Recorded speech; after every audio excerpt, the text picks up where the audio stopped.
action.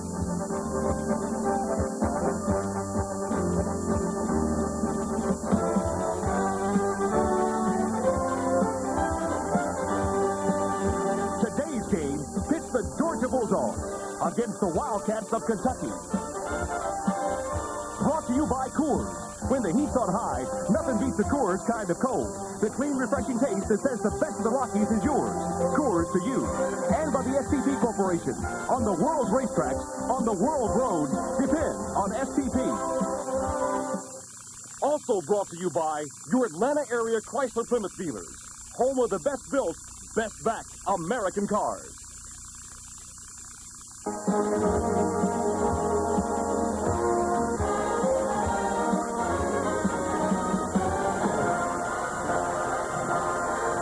From the heart of America's bluegrass country, Lexington, Kentucky, Commonwealth Stadium, where today the Georgia Bulldogs and the Kentucky Wildcats will meet for the 38th time. Georgia 5-1 on the year, 3-0 in the SEC. Kentucky also 5-1. They are 1-1 in the Southeastern Conference. Hi, everybody. It's Bob Neal and Tim Foley at Commonwealth Stadium. A beautiful afternoon for football. Temperature in the low 80s, in the high 70s, low 80s. Just beautiful weather here in Lexington. Tim, as we take a look at these football teams, I get a feeling that maybe we're looking at a mirror image of two teams. There's no question about it, Bob. They've got some similarities here on defense, but when it comes to offense, you're going to see two different schemes of passing. And when we look at the Kentucky offense, you look at number 9, Bill Ransell. The players respect him. The coaches say he has the heart of a lion. This kid is a tough competitor. He's been hampered by injuries the last couple of weeks that have affected his motion, but he's going to direct a pro-oriented passing attack. George Adams, he could rewrite a lot of Kentucky records. The big power tailback. He likes it best on the off-tackle sweep and the sprint draw. And also look to see Mark Hogan and true freshman, a speedster, Mark Higgs in there. He's going to have to run past the Georgia defensive line. Their leader up there tackled Donald Chumley. John Chumley has been playing as good as any lineman on the Georgia football team this year, and they're going to try to pressure Ransdell with blitzes and stunts. And they can afford to do this because they've got excellent coverage people in Harris, Sanchez, and Flack in the secondary.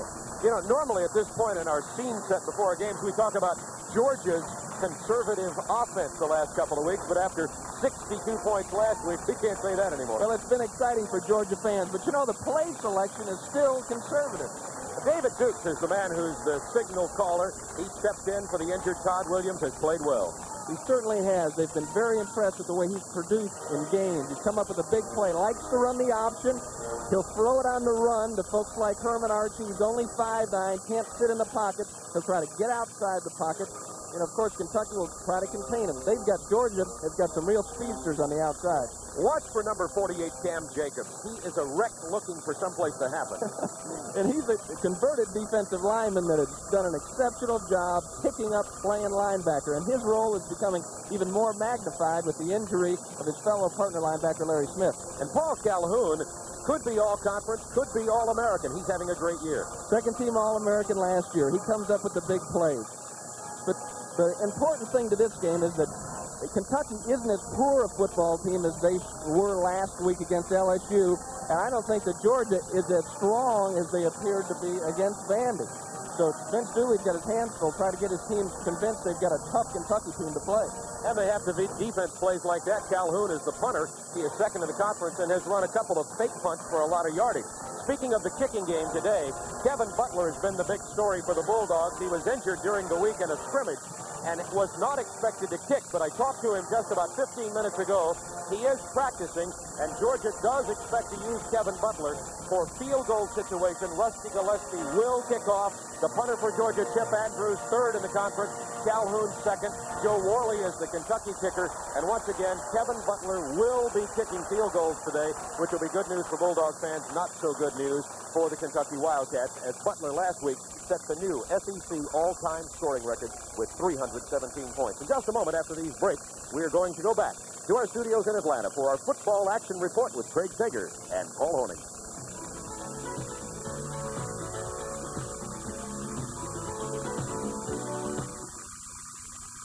Catch the rays, feel the heat, breeze on out to the summer beach, turn it loose with the silver bullets. All you have to do is pull it, grab a hold of a cold Coors Light. The flavor's heavy, the way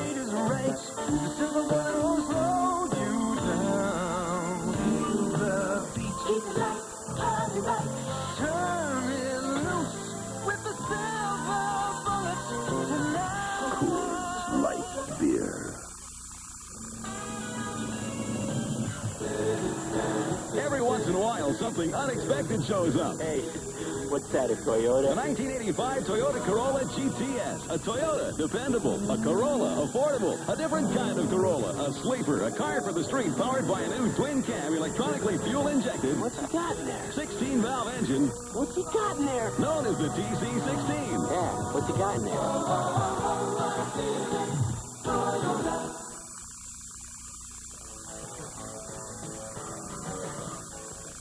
Southeastern Conference leader Georgia is in Lexington, Kentucky this afternoon, and so are the scouts from the Sugar, Fiesta, Gator, Florida Citrus, Peach, Sun, and Cherry Bowls. Last year, 7 of the 10 SEC teams went to bowls. What does it look like this year, Paul? I think at least 7 of them will go to bowls again this year. There's 17 major bowls, I guess we could say, and I look for at least 7 to get invitations when the year's over. Let's look at the standings right now going into today. Well, let's look at Georgia right on top, undefeated, followed by Auburn, LSU. Florida still undefeated, and Kentucky 1-1 going against LSU today, followed by Vanderbilt, Tennessee, Mississippi State, and of course there's the surprise. Alabama brings up the rear with an 0-3 mark. Now, the only way Florida can go to a bowl game this year is if the school appeals its NCAA probation handed down this past Tuesday. Of the 107 violations specified in an earlier letter, the NCAA has formally charged Florida with 59. Among them, ticket scalping, payments to players, and spying on opponents' practices. As a result, Florida has been placed on 3 years probation, with a final year possibly reduced if the Gators show good behavior. What it means is no bowl appearances for the next 3 seasons. And after this year, no TV appearances, the major source of revenue, through 1987. The Gators are also denied 20 scholarships, 10 each during the next 2 recruiting seasons. The University of Florida has already fired Coach Charlie Pell, and the team is 4-0 under interim coach Galen Hall. Hall is disappointed over the NCAA sanctions, but not surprised. We've been waiting for it for a month or so now. We knew something was coming sometime. We've met, we've talked about it, they've accepted it. We weren't really surprised, because we've been cushioned to believe that it was going to take place sooner or later, and we basically just, took it in stride, and we're just going to go on from here because we've had we've had adversity in the past, and we've dealt with it by winning 5 games in a row, and it really hasn't, affected our play. Florida is idle this week. School President Marshall Kreiser says a decision on whether to appeal the NCAA sanctions will be made following next Saturday's game against Auburn. And Craig, after tying Florida in the season opener, LSU has won 5 in a row. Today, they take on bewildered Notre Dame, and Coach Jerry Faust has lost 3 in a row, and he takes a look at the Titans. Well, Wickersham, the quarterback, is excellent. They're 2 wideouts, maybe the 2 best in the country. Martin and I think I can't remember his name. The other wideout, Fontenette. They're really, really outstanding receivers. I go by numbers, not names. And Dalton Hiller, their tailback's excellent. I think for Jerry's sake, he better learn the names of some of those LSU players. He may want to know them after the ball game. I can tell you one thing, it's fun to know, Jerry. Well, Auburn has won 5 in a row, despite the defense giving up 34 points last week. And the week before, they gave up 41 points, so they've lost 4 out of 5. Ole Miss and Vandy will both try to get back on the right foot. Keep an eye on the punters. Listen to this. Last week, Ricky Anderson of Vandy kicked one 82 yards. Bill Smith of Ole Miss booted one 92 yards, setting an SEC record. Tennessee came from behind last week to defeat Alabama. The key for Georgia Tech, of course, is to stop Johnny Jones, who is 4th in the nation in rushing.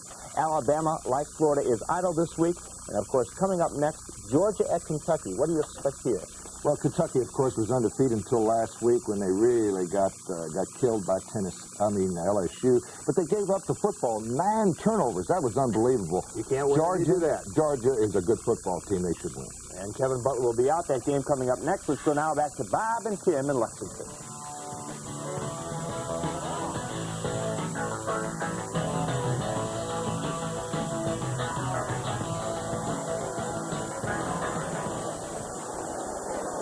They're expecting 58,000 people here at Commonwealth Stadium. This game, originally scheduled to be played at night, has been moved to noon for our telecast. The temperature expected to be in the high 70s. It's about 70 degrees right now. Georgia leads this overall series 28-7-2. 2 schools have been annual opponents since back in 1956. Georgia last year scored 37 second-half points. and erased a 14-10 deficit at intermission to win handily 47-21. Georgia coming off a big 62-35 win over Vanderbilt in Athens last week. Undefeated in the Southeastern Conference, Vince Dooley, with his 166th career win last week, became the winningest coach in Georgia history, eclipsing the old record held by Bobby Dodd, formerly the head coach at Georgia Tech. And the Kentucky Wildcats, a revitalized football program. They are 1-1 in the SEC. This game is critical not only as a Southeastern Conference game for Kentucky, but also as a program establisher. We'll be back with the coin toss and the kickoff in a moment. This is Turner Network Television.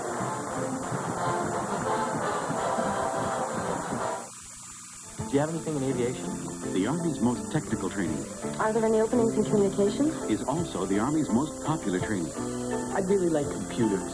So it pays to have a reservation. Electronics. If you qualify, you can get a guaranteed reservation for the training you want up to 12 months in advance, even if you're still in high school. We'll see you after graduation. Great. Thank you. Congratulations. We're at the beginning of a new age in communication, and it's hard for you to know how to bring your business into the future. But right now, Southern Bell can provide you with a customized communications package that can change as you change, an electronic digital network that can put all the resources of Southern Bell at your fingertips. It requires no equipment except the phone in your desk. Southern Bell, already in touch with the future. Down to the 50-yard line here at Commonwealth Stadium in Lexington, Kentucky, you see the captains and today's referee, Mac Gentry, for the coin toss. Okay, gentlemen, let me introduce the officials to you. Mr. Patrick, Mr. Williford, Mr. Schroeder, Mr. Granning, and Mr. Lambert. Okay, gentlemen, Georgia is a visiting team. Who's going to call the toss from over here? You will? All right, while it's in the air, make your call. He called head, and it's a tail. It's a tail, so you have one to toss. You can either receive, defend, or defer your choice to the second half. We'll take the second half option. Take the second half option, all right? It's now your choice, first half. They want to receive. Which goal do you want to defend? We'll defend this goal right here. All right, turn and face that goal. All right. Kentucky wins and defers their choice to the second half. Well, there you have it. The Georgia Bulldogs will receive. And we'll go on offense to begin this game. You saw number 5, Kevin Butler, the story of being injured all week. One of the nation's all-time great college kickers, and now the new SEC scoring leader of all time. And we talked to Jerry Claiborne, the head coach, about Kentucky. As you see those big blue rags out there, football spirit's really been revitalized in Kentucky. We asked him about the difference in going from 0-10 back in '82 to 5-1 in '84. Well, I think number one is our players have kind of gotten a different attitude. We need a big win, Bob. We need a win over a team such as LSU or Georgia. I think once we get a win over a top-flight football team, then they'll know that feeling and know that you can do it. Right now, we've beaten some good teams, but not a great team. So it's a very big game, and you can be sure that's what the man in the blue hat and the white shirt is telling his Kentucky football special team, the kickoff team, right now. As Georgia will receive the ball, take this football here in Lexington, Kentucky. Vince Dooley, very glad to see that his kicker, Kevin Butler, will be able to play today. No other real serious injuries for the Georgia football team. We will talk a little bit later about one player who is missing, and that is linebacker Bill Mitchell. As a matter of fact, we could mention that right now, Tim, while we see those teams go out. Bill Mitchell, the linebacker who's been playing so well, has been suspended for this game, and Boswell will start in his stead. Just a disciplinary measure taken, a little extra activity on Saturday night that Coach Dooley found out about, and I'm sure that Billy is home right now and probably learning an important lesson in life. But, Vince Dooley, doesn't make any difference if you're a starter for him or a third-teamer. He's got his rules set up, and If you don't abide by them, you have to pay the penalty. And Claiborne's that same type of person. And that's one reason both of these coaches are so successful. There's the freshman kicker, Joe Worley, about to kick off for Kentucky. He's the only Kentucky kicker to ever receive a scholarship. They like this young man, just a freshman. Deep backs are 37 Blaylock and 4 Freddie Lane, who takes it at the 5. Lane to the 23-yard line, and that's where the Bulldogs will set up their offensive football team. For Georgia, let's look at the offensive set today. Quarterback David Dukes, the freshman from Athens, Andre Smith, and Tony Mangrum starting at tailback. He had an excellent game against Vanderbilt last week. Archie, Hockaday, and Scott Williams, who also played well at tight end. For the offense, notice that former left guard Stevens is at center, and center Anderson is at left guard. That's because Peter Anderson has a sore thumb and has difficulty in snapping the ball. He could be switching back to center as this game wears on. From the 23-yard line, Georgia hands the ball to fullback David McCluskey, a surprise starter in place of Andre Smith. Andre Smith is playing with a sore calf and Achilles and may see limited action today for the Bulldogs. Smith, by the way, is the leading rusher. Here's the Kentucky defensive line. Look for number 54, Jerry Reese. He's a freshman and playing well. And number 2, defensive end Brian Williams. And that linebacking secondary core, Jacobs and Calhoun, the leaders. It is second down and 4 for Georgia. Penalty marker, Mangrum, close to the first down. Flag in the Georgia backfield. Frank Hare with the tackle. Procedure call against the University of Georgia. Last year, Kentucky lost several fine linebackers, and that's one of the reasons they had to convert Cam Jacobs to linebacker from defensive line. They also converted Larry Smith, who was an excellent fullback for Kentucky as a freshman. And he was injured. Now they've gone with Jeff Kramer. Backfield in motion. Offense. Jeff Kramer, who is a freshman, a true freshman, and he got his first action last week against LSU. This week, Georgia. Nothing like breaking in slowly. How about it? Second down, 8 for the Bulldogs following the procedure penalty. Backfield in motion. Hand off to Mangrum. Not much running room. Out to the 28-yard line. Frank Hare with his second tackle of the afternoon. And when you have second and long, the difference between second and 3 and 4 or second and 8 is a great deal of difference for that defensive team. And now Georgia in a third down and about 5 conversion situation from their own 28-yard line. A slight breeze will be going from right to left here today. Temperatures in the high 70s. A beautiful, partly cloudy, mostly sunny afternoon in the heart of America's bluegrass country, Lexington, Kentucky. There's the young freshman who's played so well for Georgia, David Dukes, will throw on 3rd and 5. It's incomplete, intended for Scott Williams. The Wildcats, aided by the Georgia penalty, hold, and Georgia will punt the ball away. In will come the SEC's number 3 punter, Chip Andrews, averaging nearly 45 yards a punt. Dukes has played almost unrealistically well in his first 2 appearances. The first time came in for an injured Todd Williams last week, and his first start produced several big plays. Georgia coaches are hoping he can maintain that pace. There's Chip Andrews. Did a great job punting against Vanderbilt. Helped turn that game around with some field position in the second quarter last week. Good pressure. Gets off that good hang time punt. 83 is Eric Pitts at his 19.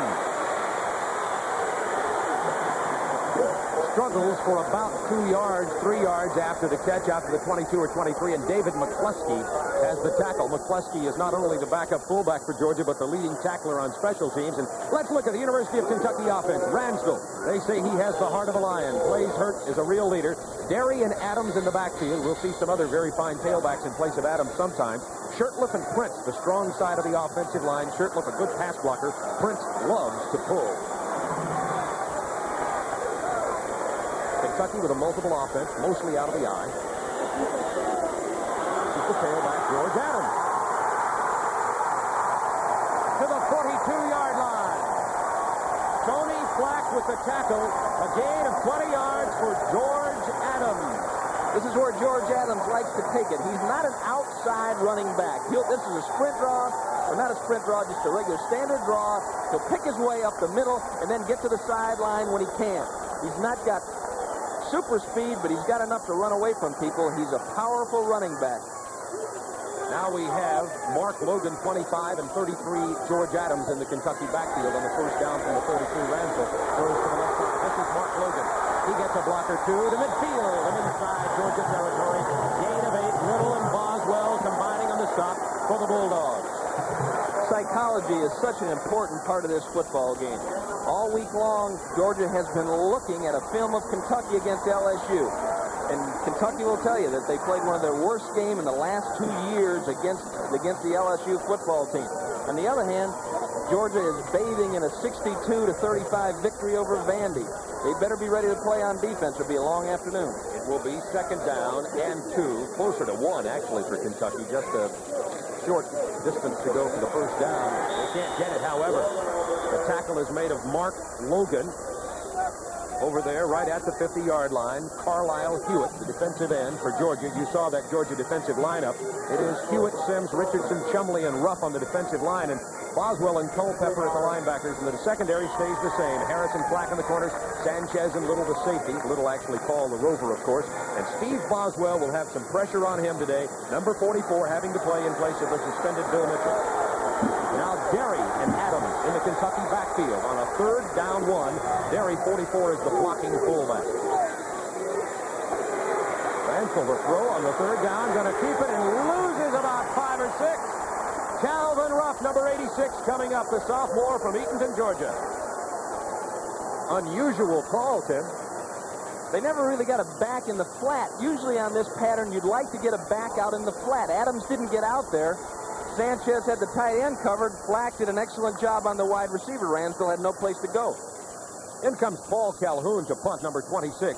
He is 3rd ranked in the nation, 2nd in the SEC, averaging 47 yards a punt. Remember, this man is an excellent athlete, and in the middle of the field, he will sometimes run if he doesn't get a good bit of pressure. He got it that time and gets away a beautiful kick. Jimmy Harrell at the 9-yard line for Georgia.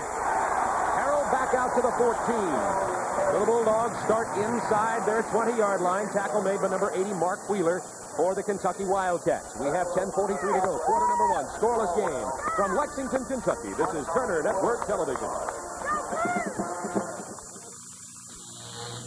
Chrysler creates a more powerful laser because the competition is always on our tail, and we intend to keep them there. We boosted turbo power. 0 to 50 Laser XE is faster than Toyota Supra. Front-wheel drive laser beats Camaro's E28 in the slalom, and Laser XE has advanced electronics, smart cross leather available, and the Chrysler protection plan. Laser XE. The competition is good. We had to be better. Your Atlanta area Chrysler Plymouth dealer is making great deals. See yours today. Robinson Humphrey American Express didn't become a leading stock brokerage firm without doing its homework. I think we can look We train all our new brokers and constantly update even our most senior people through an ongoing program of advanced courses. We know that trends can change rapidly in finance, insurance, and taxes, even investment planning. And when those changes occur, we want our people to be right on top of them. For answers to questions about making money, call Robinson Humphrey American Express.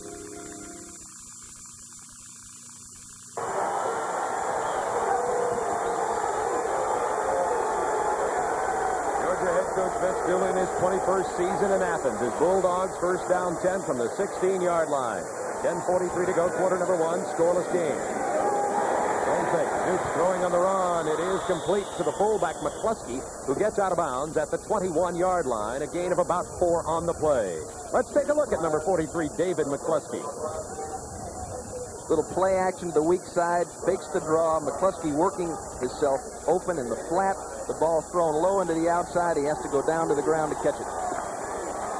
McCluskey had only 1 catch before that. He's in for Andre Pulpwood Smith, who is hurt somewhat, calf and Achilles problems, but will be playing a little today. He'll be spotted a lot, and there is number 35, Andre Smith with the handoff, short of the first down. Pulpwood Smith, the blue-collar fullback for Georgia, as he likes to call himself, is the team's leading rusher with 400 yards, but has a sore calf and Achilles today. I think he makes too many long runs to be called blue-collar, Bob. The one thing in his advantage is that he's not very big, and he has a tendency to get lost in those linemen, and when he does find that seam, he's just exploded. 4 runs over 40 yards. 3rd down 2 Bulldogs from the 25 of Georgia. 9:35 to go, first quarter. Here is Tony Mangrum. He gets the first down out to the 30-yard line. So the first time the Bulldogs were hurt by a backfield in motion penalty on their first possession, failed to get the first down, and now Georgia gets their first down of the game against Jerry Claiborne's Kentucky Wildcat. Last year, Jerry Claiborne was co-coach of the year in the SEC. and they have never won an SEC game at home since he's been here. Obviously, in '82, they didn't win any games last year. They had 2 games here in Lexington. They're looking for a big win over a good football team. On the 1st and 10, number 89, Anthony Quincy, playing for and oh, my, what a hit. Number 2 is Brian Williams, the defensive end in this Kentucky wide tackle 6 defense. Hello. See Brian Williams come in the top of your screen, and this is one that you pray for. It's a blitz. Nobody picked him up, and he just hammered poor Tony Mangrum before he had the football. Well, that'll make it 2nd down 12. That's one of the tougher ways to lose a couple of yards. Whoa. Contact sport. 2nd down 12, Georgia. David Dukes has 2 receivers to the left and is going to look that way. He hits Andre Smith. Nice move by Popewood Smith. There he goes again. To the 42-yard line of Kentucky, and a penalty flag at the spot of the tackle. Brian Williams will have credit for the tackle. A little toss to the left side, and Andre Smith, who did not start this game, and we told you about his sore leg, is playing past his hurt today. Andre Smith was a tailback in high school. These are not the moves of a fullback. Don't confuse him with a fullback. Look at that move. Avoids Kramer to the inside, then Jacobs misses. He leaves 3 Kentucky players in the dirt. That's Gordon Jackson saves a touchdown there.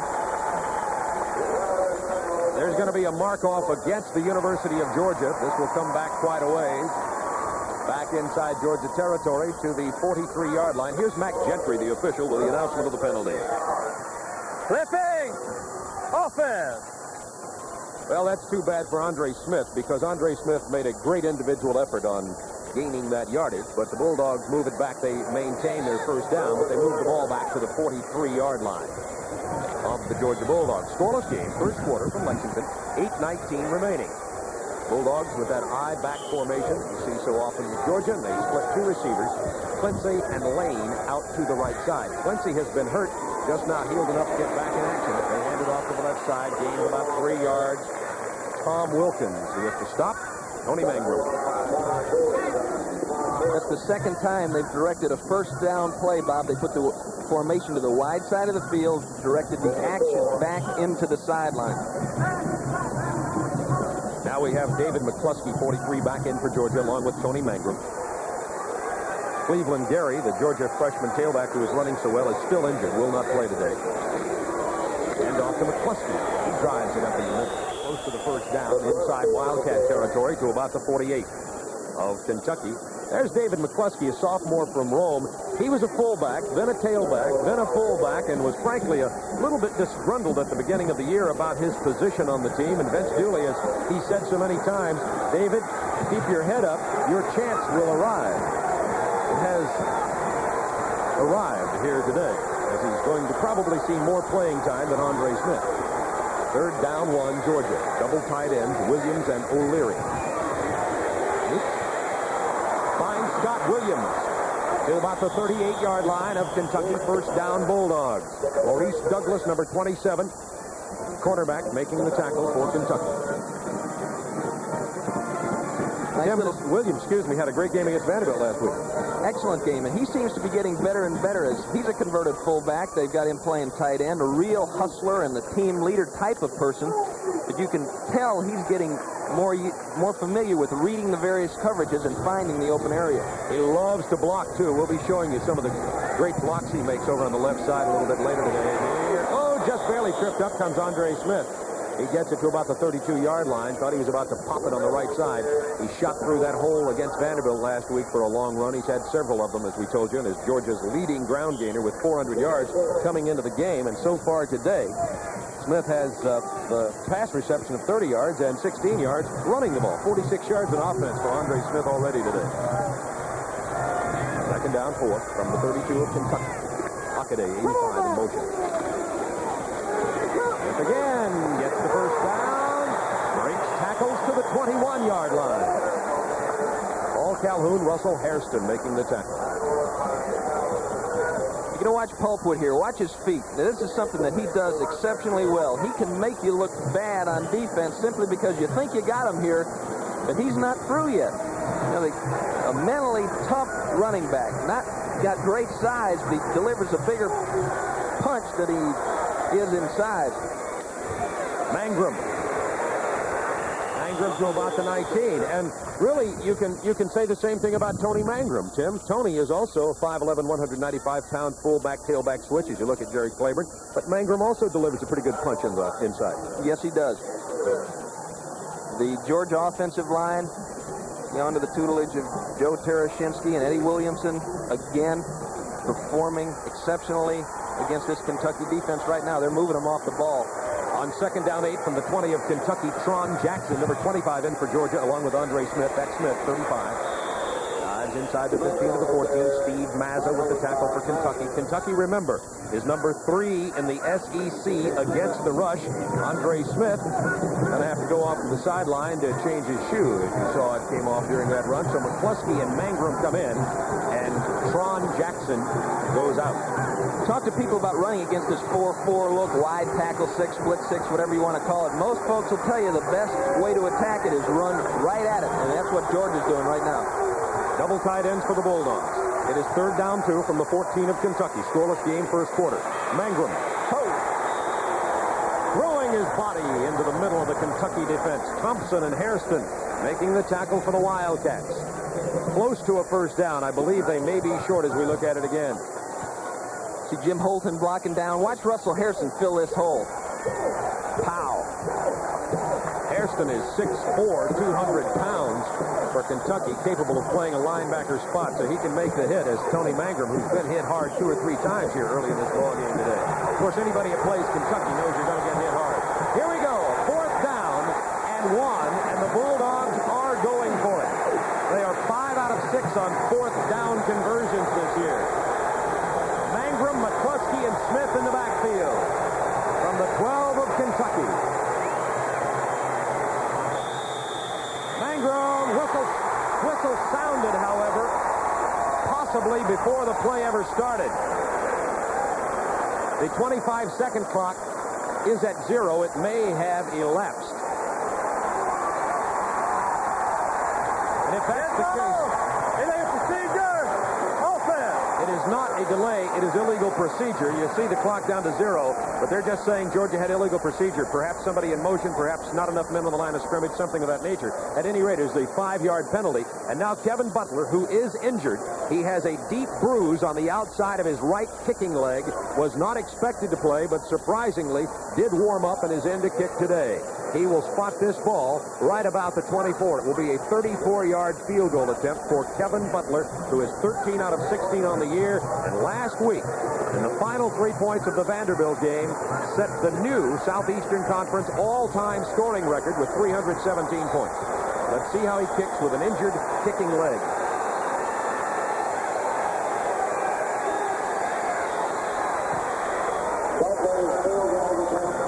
What injury?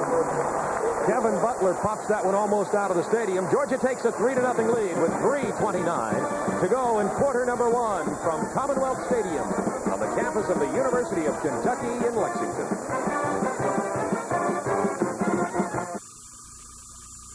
You put in a long, hard, tough day. So you deserve to end the day in style. The 1985 Toyota SR5 Sport Truck, sporting a new electronically fuel-injected engine that makes it the most powerful truck in its class, without sacrificing an ounce of style or comfort. The Toyota Sport Truck. Isn't it a good-looking brute?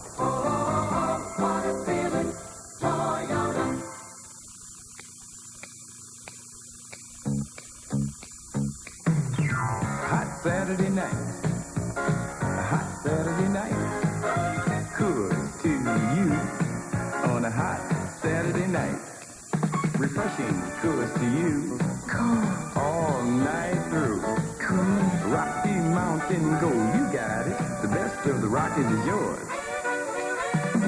On a hot Saturday night.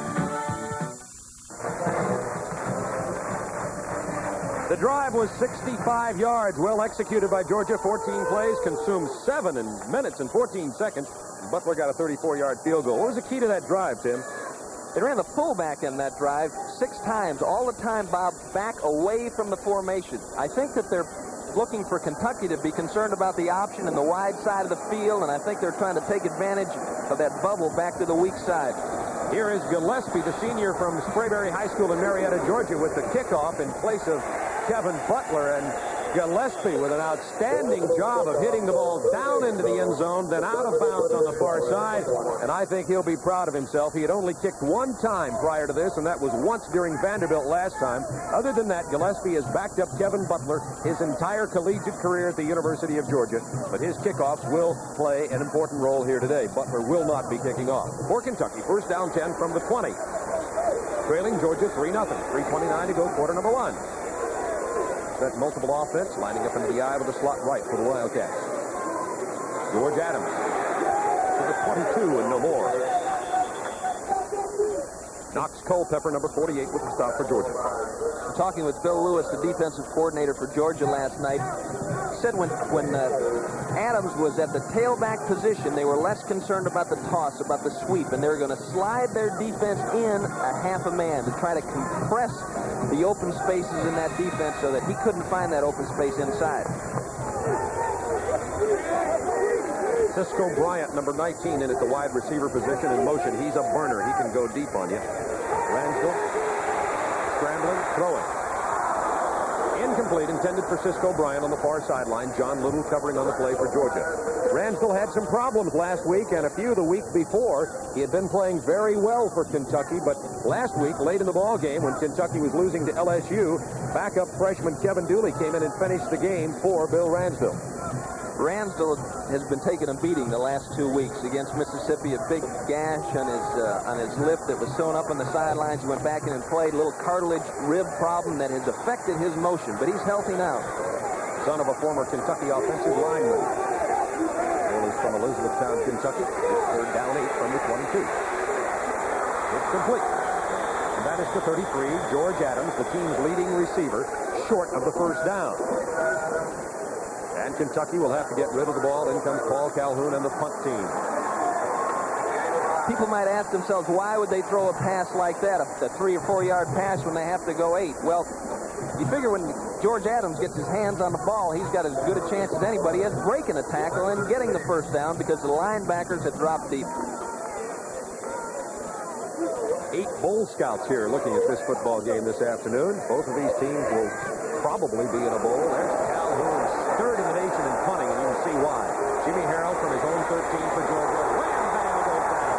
At the 18-yard line, Cam Jacobs, the linebacker with the special teams play. Minute 58 to go, quarter number 1. Georgia leads 3-0. This is Turner Network Television.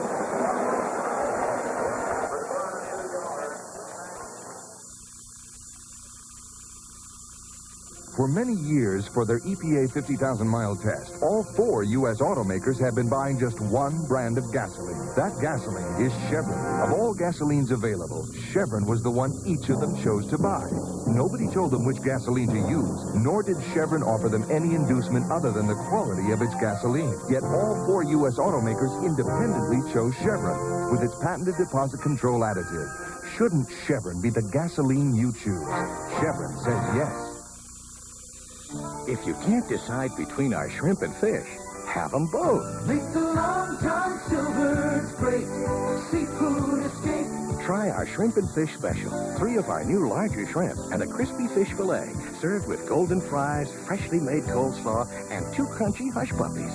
With our shrimp and fish special, the choice is easy, and so is the price. Make the Long John Silver's great seafood escape. Beautiful afternoon in Lexington. Temperature in the low 70s. Expected to be up in the high 70s today, but it's starting to cloud up just a little bit, so the temperature will probably remain very mild here. No chance of rain, according to the forecasters, at least until this evening. First and 10, Georgia from the 18. Here's Tony Mangrum. Drives across the 20 to the 22-yard line. And now we're going back to our studios in Atlanta for this update on college football. We take a look at Doug Flutie, Boston College and Rutgers. Beautiful pitch right over the middle. Troy Stratford just walks in. First quarter score, Boston College 7, Rutgers nothing. Back to Bob and Jim. Football team has as the Kentucky coaches will tell you. They got beat up pretty badly playing Rutgers this year. Very physical team. Second down, 6 from the 23 for Georgia. Shoots under pressure. Look at him break the tackle. Throws the ball away. Excellent move by David Dukes back there to avoid a loss of nearly 10 yards. Very good pressure by 47 Stacy Burrell on number 10 Georgia quarterback David Dukes. Kentucky decides to blitz on the second down play. Burrell beats a block. Dukes scoots away from him, and downfield, Maurice Douglas and Herman Archie are going at it. Douglas did a nice job of covering Herman Archie as Claiborne catches the ball out of bounds. Great hands. Jerry Claiborne. One of the finer catches of the day. Mangrum about 3 yards out to the 27-yard line. On the third down and 6, and Georgia, thanks to excellent quarterback pressure from Kentucky, will have to get rid of the ball, and in comes Chip Andrews. And the Kentucky player is down. That's number 54, Jerry Reese, the freshman defensive right tackle who's been playing so well. He came in to replace the injured Jeff Smith. Kentucky gets very thin in that rank, and so let's hope for Kentucky's sake that Jerry Reese, who made the tackle on the play, will be okay. Now, let me tell you what thin is, Bob. Backing up Jerry Reese are two people that just received scholarships this week. You know, they've got no real experience, Johnny Shannon and Mike Valletta. So they need Jerry Reese to stay healthy. He's a high school All-American from Hopkinsville, Kentucky. Highly recruited, particularly by Arkansas, and chose to stay here in Kentucky. Has very strong feelings about the Big Blue. That's one thing Jerry Claiborne has been able to establish, kind of reestablish pride in Kentucky football. It is fourth down 2 from the 27. Chip Andrews gets away a very quick kick. Not much hang time. Eric Pitts has some opportunity and a couple of blocks out to the 45, and Kentucky gets some good field position. 36 seconds remaining in the first quarter. Georgia leads 3-0. Real old-fashioned Southeastern Conference rock'em sock'em going on here in Lexington. This is Turner Network Television.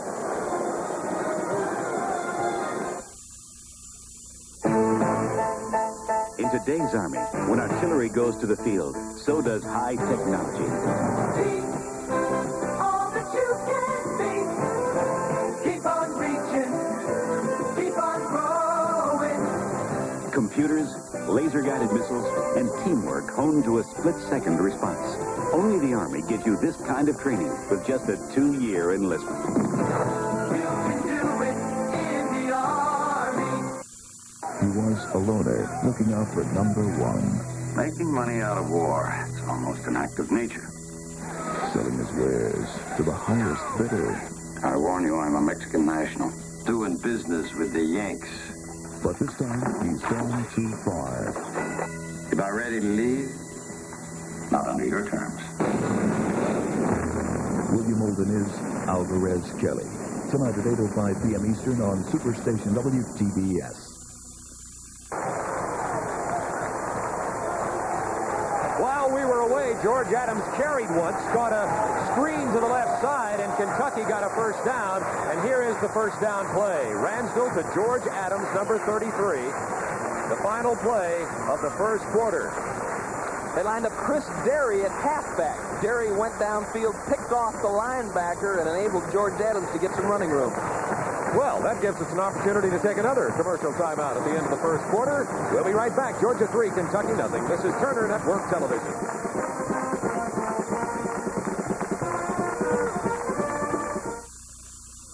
Dick, send this by Emory to Pittsburgh. And if it's not there by 10:30 tomorrow, I'm holding you personally responsible. Send this by airborne to San Diego. And if it's not there by 10:30 a.m., Dick, you're in big trouble. Send this by Purolator to Seattle. Better get there by 10:30. Dick. If you were in Dick's shoes, you'd probably do what Dick's going to do. Hello, Federal. Federal Express. Why fool around with anyone else? Some people would rather put up with dandruff than use a dandruff shampoo. I guess they think they're too harsh. A shampoo should care for hair. Mine does. Its special self-balancing formula spins dandruff protection only where I need it. On my scalp, not on my hair. And it gently conditions where it's needed. Leaves my hair soft, healthy looking. My shampoo? Yeah, it's a dander shampoo. But it's today's Head & Shoulders, and it cares for my hair. Portions of today's game are brought to you by your Toyota dealer in the all-new Corolla GTS with its scorching, sweet 16-valve engine. Ready to begin the second quarter here.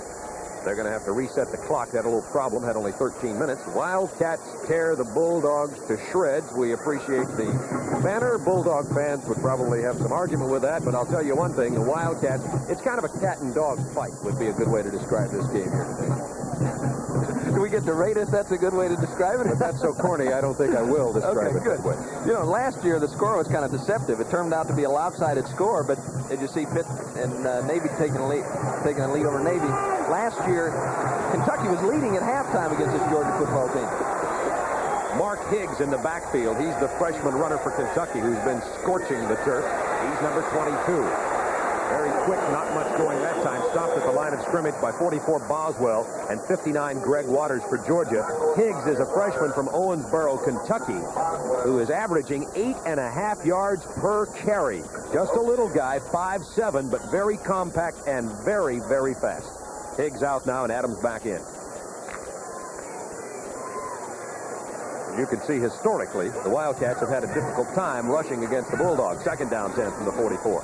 Ransdell out of the split-back formation. It's complete to number 4, Cornell Burbage, to the 27-yard line, 28-yard line of Georgia.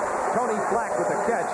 And that time we saw the arm of Bill Ransdell that we saw starting to develop in the Hall of Fame Bowl last year. 8th catch of the year for Burbage. He worked his way clean of Johnny Little underneath. Safety coming in to make the hit. Look how Ransdell just stands there, very composed, sure of what he wants to do as Flack comes in and puts him on the ground. And Burbage, a very enthusiastic receiver, very physical young man.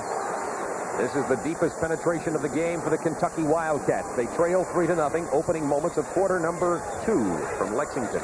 Ransdell to George Adams. Stops at the 26, gain of 1 or 2, no more on the play. Adams is really runs between the tackles, not much of an outside sweep type players, but he likes to string it out a little and then cut against the grain occasionally. And you're seeing a little bit different formation with Derry playing halfback, Adams playing fullback. Now, if I'm on Georgia, what I'm thinking there is run to the side of Derry, and I don't have to worry much about a counter trap coming back the other way.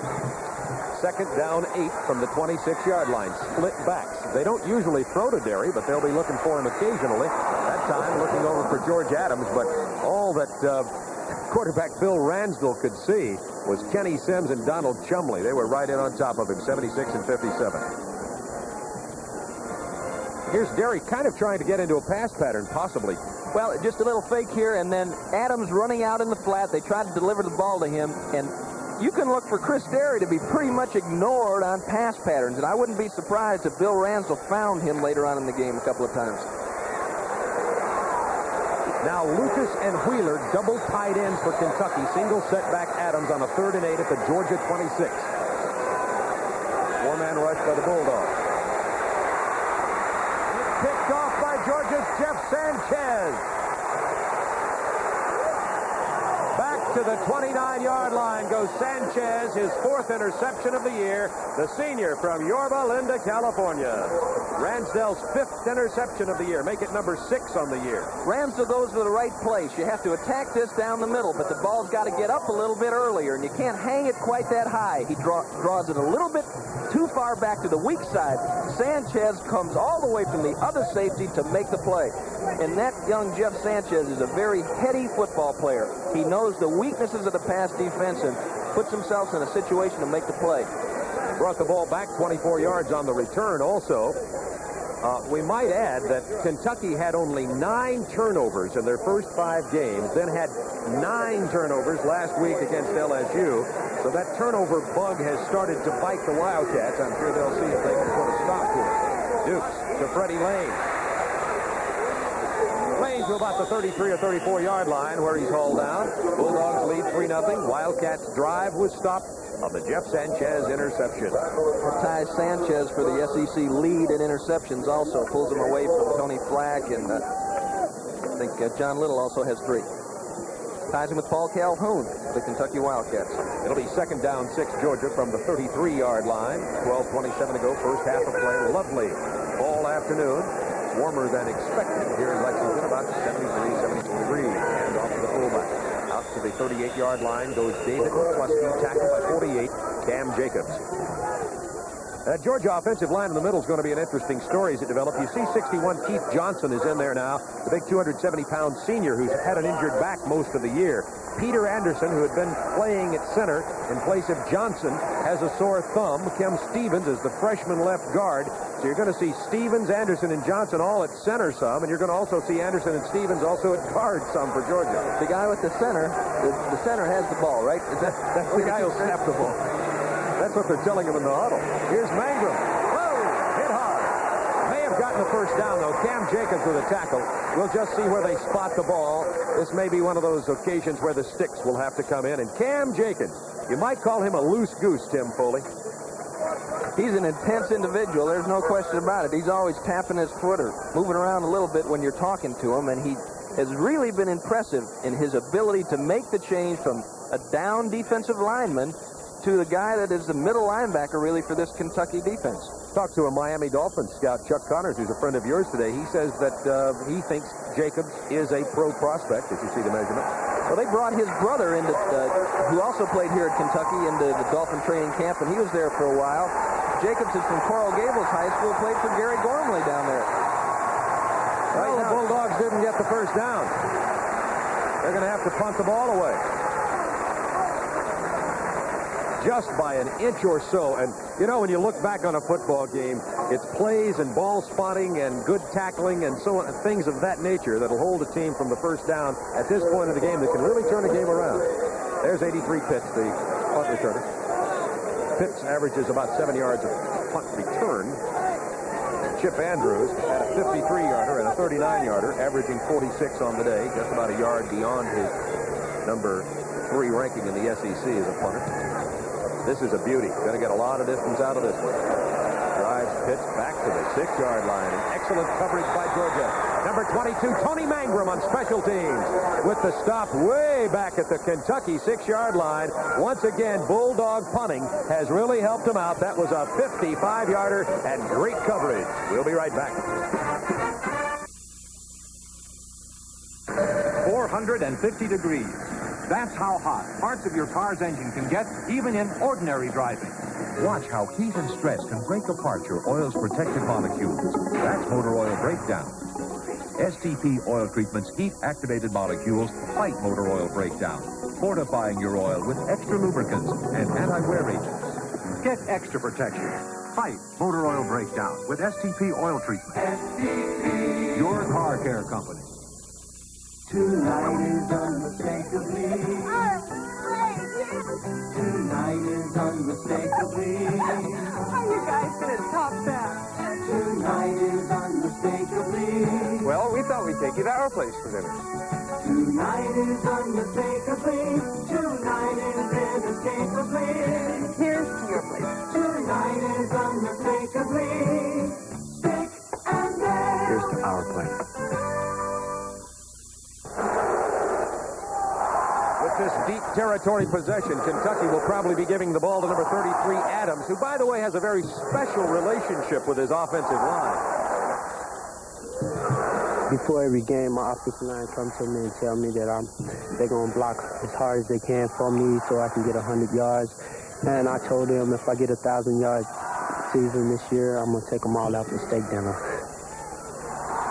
Well, he's on his way. 670 yards so far. As a matter of fact, he's on the pace to break the Sonny Collins Kentucky rushing record. I could buy a lot of steak for that offensive line. Ransdell completes the pass under pressure to the 12-yard line. And it was the fullback, Chris Derry, who made the reception. We're going back to our studios in Atlanta for this college football update.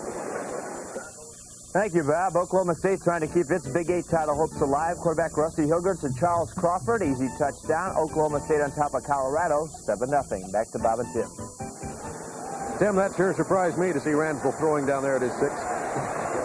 Well, I think they're going to have to do a little bit of that. I don't think they're going to overpower this Georgia defense for sure. And, unfortunately, we went away there. The tackle was made, or the pressure was applied by Wycliffe Lovelace. And I've been waiting for 3 weeks to say his name. I love that. He's from Clewiston, Florida. And Georgia has called timeout. Boswell onto the sideline. You saw him drop his helmet there. He's getting a new one, making an equipment change. And John Brantley, a freshman from Wildwood, Florida, comes in. And there is Bill Ransdell.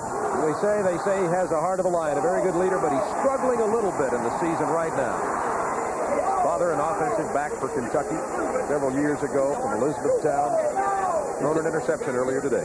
Down there talking to Greg Nord, the offensive backfield coach. Jerry Eisen, the offensive coordinator, really loves that Ransdell.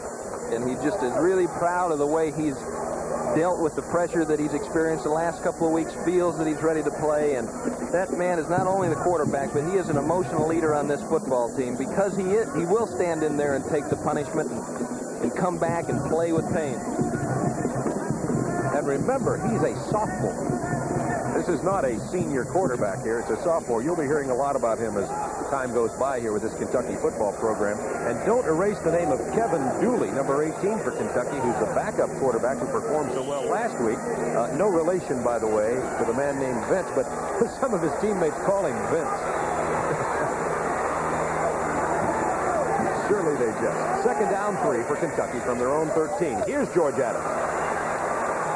George Adams gets to about the 14. Needs to go to the 16-yard line, a little beyond for the first down. Brings up a third down turnover situation. And the Bulldog fans are here in Lexington today. The motorhome started coming in a couple of days ago. I remember seeing that head a couple of weeks ago down in Athens. That head is everywhere the Bulldogs play. By the way, today's the final day of the racing season at Keeneland. They have some television sets on at Keeneland. Tim Foley, I'd let you describe that play. It was Mark Logan with the ball, and you just explained that one to me. I hope we have this on tape. We do. Way to go, fellas. That's it. This is kind of the old Bummerooski. Ransdell hands the ball back to the center. The center then is supposed to put the ball on the ground, and somebody's come around and pick it up. It was just a fake type of thing, trying to catch Georgia by surprise. It didn't work out well. It was Petroviak to Ransdell to Petroviak to Logan to Calhoun to punt. And Calhoun hits the worst punt of the year for him. It's taken by Flack at the 41. So the attempted chicanery by Kentucky fails. A poor punt by Calhoun, and the Bulldogs have good field position. 9:19 to go. Quarter number 2, Georgia 3, Kentucky nothing. This is Turner Network Television. Jerry, you bounced a $42 check. I've got $6 grand sitting in savings. We're sorry, the bank is closed. Please call tomorrow between them. Isn't it time you took back control? The Citibank financial account includes no bounce checking, 24-hour access, and one consolidated statement. So once again, you're in control. You'll transfer $800 to my checking. Great. Have a nice day. Good night. The Citibank financial account. The most bank for your money. Hey, let me bum a chew, you beach nut. You gonna like that balanced taste. Balanced? Uh-huh. What? Some chewing tobaccos lean to the sweet side, while others lean to the harsh side, even bite. My beach nut's got balanced taste. Just right. Give me some of that balanced taste. I'm tired of traveling. Balanced taste. That's beech nut red and refreshing wintergreen. Tim, I thought they were going to snap the ball to 44 Derry on this play. Well, this is a kind of a offshoot from a play they called a Bummerooski. Watch, Ransdell sticks it up under Logan. He sits there and lets everybody run out and then tries to go the other way. Not a bad call, Bob. You're in a situation you don't want to risk throwing the ball backed up in your own territory, so you come out with a trick play like that. If it works, fine. If it doesn't, kick it. But they would like to have kicked it better. Right. The Calhoun punt didn't go very far. It was only 30 yards, and now Georgia has it first down 10 at the 41 of Kentucky. Not much on the handoff. That's Jerry Reese with his arms all over Andre Smith. So Jerry Reese, who went out shaken up earlier, seems to be better now. We're going to pause 5 seconds to allow our local stations to identify themselves.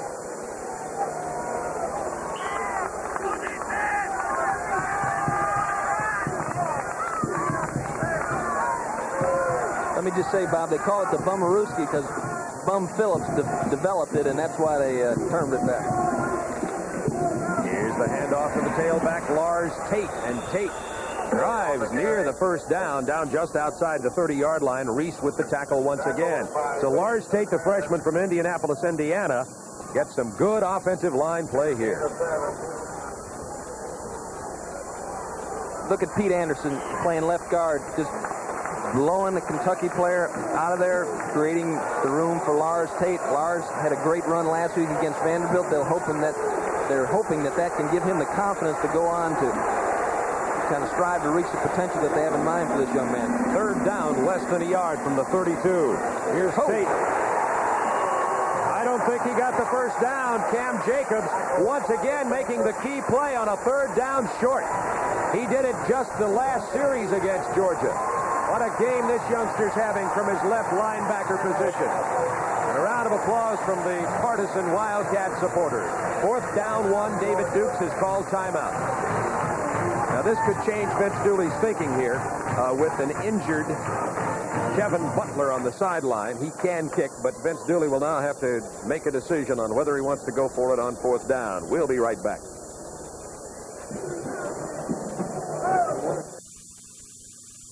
Have you tasted what's made in America, say? It's here. All here at Hardee's. Have you tasted how a biscuit's done the Hardee's way? It's here. It's all here at Hardee's. Introducing Cinnamon and Raisin Biscuit, our original homemade rise and shine recipe. Now with cinnamon and plump juicy raisins, then iced with a smooth glaze. Sweeten up your day with new Cinnamon and Raisin Biscuit. It's here, it's all here at Hardee's. All here! Some make greatness look simple, like the great Gretzky and Canon's new vision of photography, the inspiring T70. With the pure agility, the complete versatility of touch button control and 3 distinct program modes. Now, Canon makes it simple to handle any shot. The inspiring new Canon T70. It makes the great shot simple. Though as they hope to keep up with the Georgia Bulldogs, Vince Dooley's troops put up 62 points just 1 week ago. It should be quite a battle. Our SEC game of the week, Georgia versus Kentucky.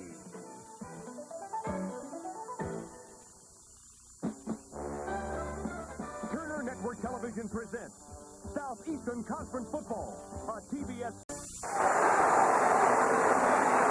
Time remaining in quarter number 2. Georgia 3, Kentucky nothing. The Bulldogs are going for it. Fourth down, less than 1 from the 32 of Kentucky. Bulldogs 1 out of 7 on third down. 1 out of 1 on fourth down today. Quarterback like Dukes, you're always concerned about the option. But this is Tron Jackson. First down to the 15-yard line of Kentucky. Very similar sweep that Jackson scored on the opening offensive series against Vanderbilt for Georgia just last week. Against the I formation, you need somebody upfield. Let's watch Andre Smith. He usually does an excellent job of getting somebody on the ground. He knocks off Russell Hairston, allows Jackson to turn the corner. Another nice block by Andre Smith. Probably 2 of the finest blocking fullbacks in the SEC right here with Smith and Derry.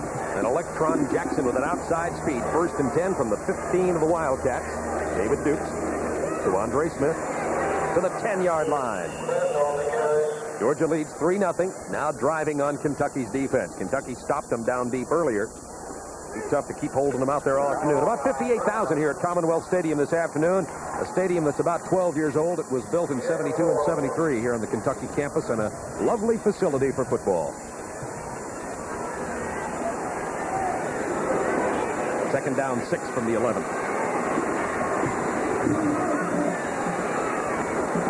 Hockaday in motion. Dukes. About a yard and no more. Bringing up a third down conversion again. Jeff Kramer, the right linebacker. Number 53, the freshman with the stop that time for Kentucky. There's Vince Dooley. We were calling him Daring Vince Dooley after going for some of those fourth downs, and he's continuing with that reputation. Well, that's that old ex-Marine coming out at him. Spent time in Quantico and Paris Island. Just look at the way he walks. Third down for Georgia from the 9 of Kentucky. Georgia leads 3-0. Jackson in motion out of the backfield. Dukes to the 1-yard line. Penalty marker is down, however, at the point at which Dukes made his cut. It may be against Georgia. Let's wait. It came at the point of a block.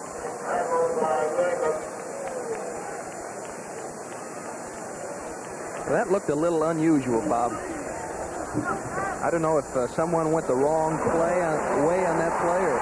It's a clipping call. There's Mac Gentry, the official. That'll be a big step off against the Bulldogs as David Dukes headed all the way to the 1. Watch Scott Williams on the play, Tim, and see if you can pick it out. Smith throwing there. Scott Williams comes in. It's one of those either or, almost, maybe. Well, there's no maybe about the ball being moved back to the 24-yard line, where it is now 3rd down and 20. 3rd down 19 to be more accurate. Vince Dooley upset about that play. Rightfully so. In terms of being upset, he had the ball at the 1-yard line minus the clipping. So now 3rd and 19 from the 24. Hockaday in motion.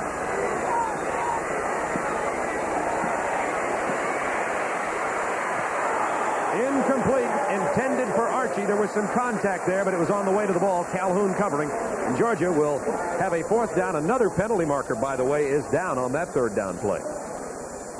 One of the reasons that Georgia's offense has been effective over the last 2 weeks, we got a penalty against Georgia, has been David Dukes' ability to get outside. Now, Andre Smith has cut the contain man. That gave him the ability to carry out that rollout. That time, Jerry Reese got upfield, protected his legs, got upfield, and was in Dukes' face when he threw the ball. Downfield, lost him down, walked him down. There's the most spectacular signal by an official. Ineligible receiver, loss of down. Georgia will have to kick, and here comes Kevin Butler. Remember, he does have a deep bruise on the right side of his kicking knee, was not expected to play. But prior to the game, we saw him hitting field goals from distances further than this one will be. This will be a 46-yard field goal attempt by Kevin Butler. You might ask yourself how a kicker gets hurt in practice. 2 men were rushing the kicker, kind of feigning, trying to block a kick. They ran into each other, then ran into Butler. Plenty of distance on it.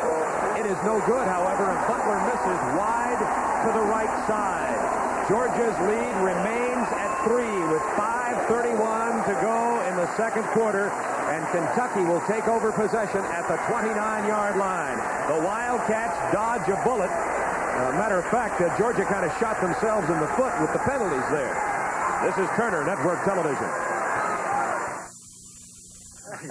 Hey, let me bum a chew of your beech nut, huh? You're going to like that balanced taste. Balance? Mm-hmm. See, some chewing tobaccos lean to the sweet side, while others lean to the harsh side. Even bite. But my beech nut's got balanced taste. Just right. Give me some of that balanced taste. I'm tired of traveling. Balanced taste. That's beech nut red and refreshing wintergreen. In Tech's 1972 confrontation with South Carolina. Great touchdown run, Randy. Oh, I enjoyed all 96 yards, Dr. Sid, just like you enjoyed that Big Tech victory in the 1951 Orange Bowl. Right, but we both learned something very important. That's right. There is life after football. That's why you established Life Chiropractic College. Exactly. Life Chiropractic College helps prepare professional careers for qualified people like you. Dr. Sid, you think we could see that run again? Absolutely. I like Tech touchdown. You did it again, Randy. That was a great run.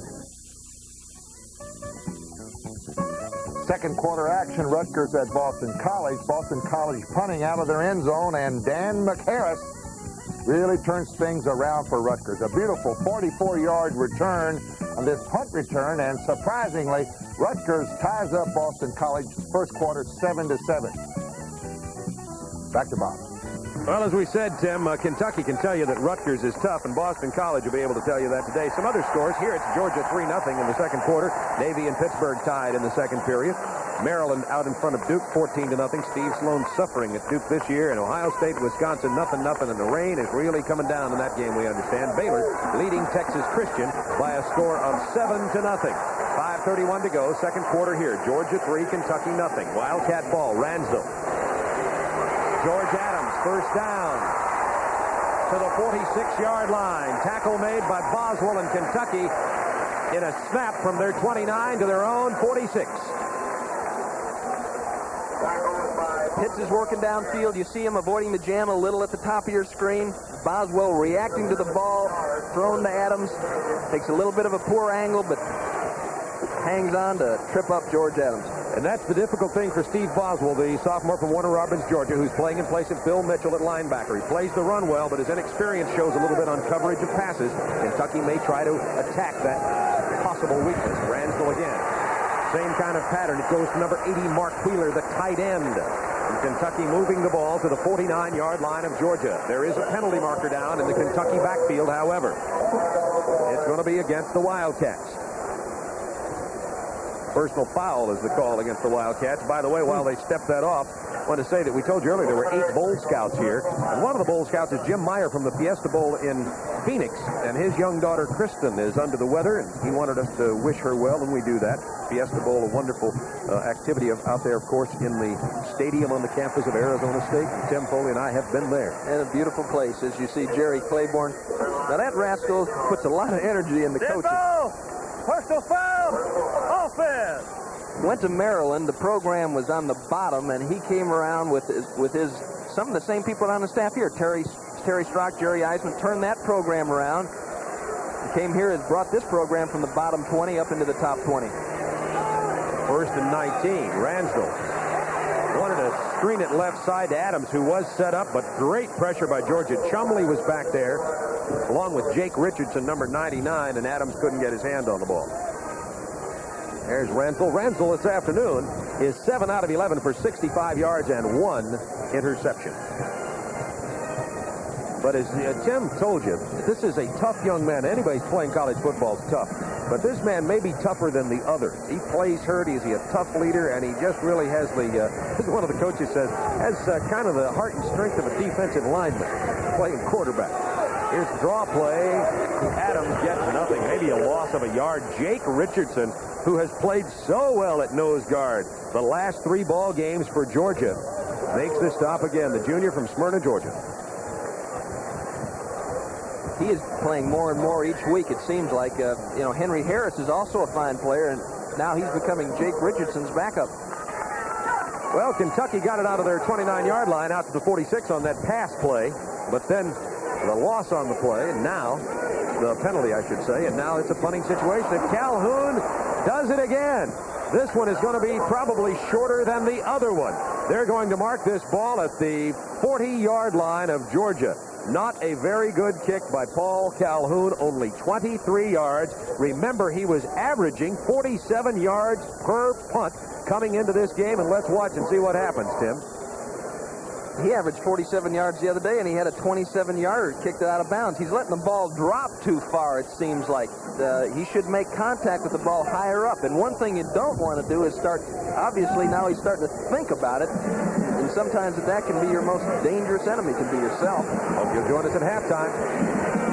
A lot of interesting activities planned for you. First down 10 from the 40. Tailback Lars Tate finds a little bit of a crack in the Kentucky game and gets out to the 48-yard line. Kramer making the stop for the Wildcats. So Tron Jackson, Lars Tate, Tony Mangrum have been sharing the tailback positions for Georgia today. And an interesting statistic about the Georgia tailbacks.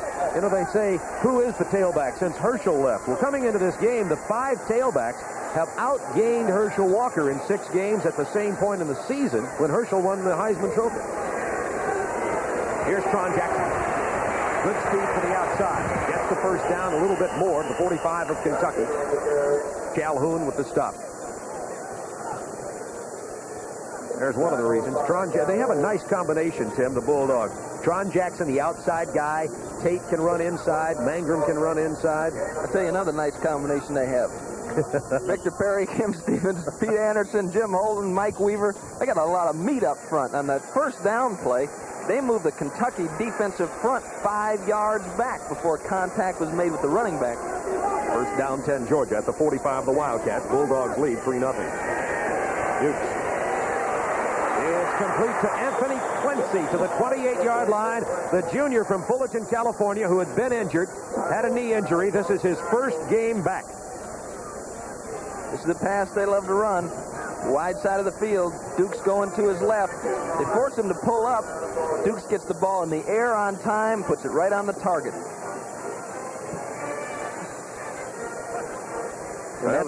Excuse me, Bob, that's just exactly what they like to do. They're going to run a little bit, run that roll out, throw the ball, and then come back to the toss.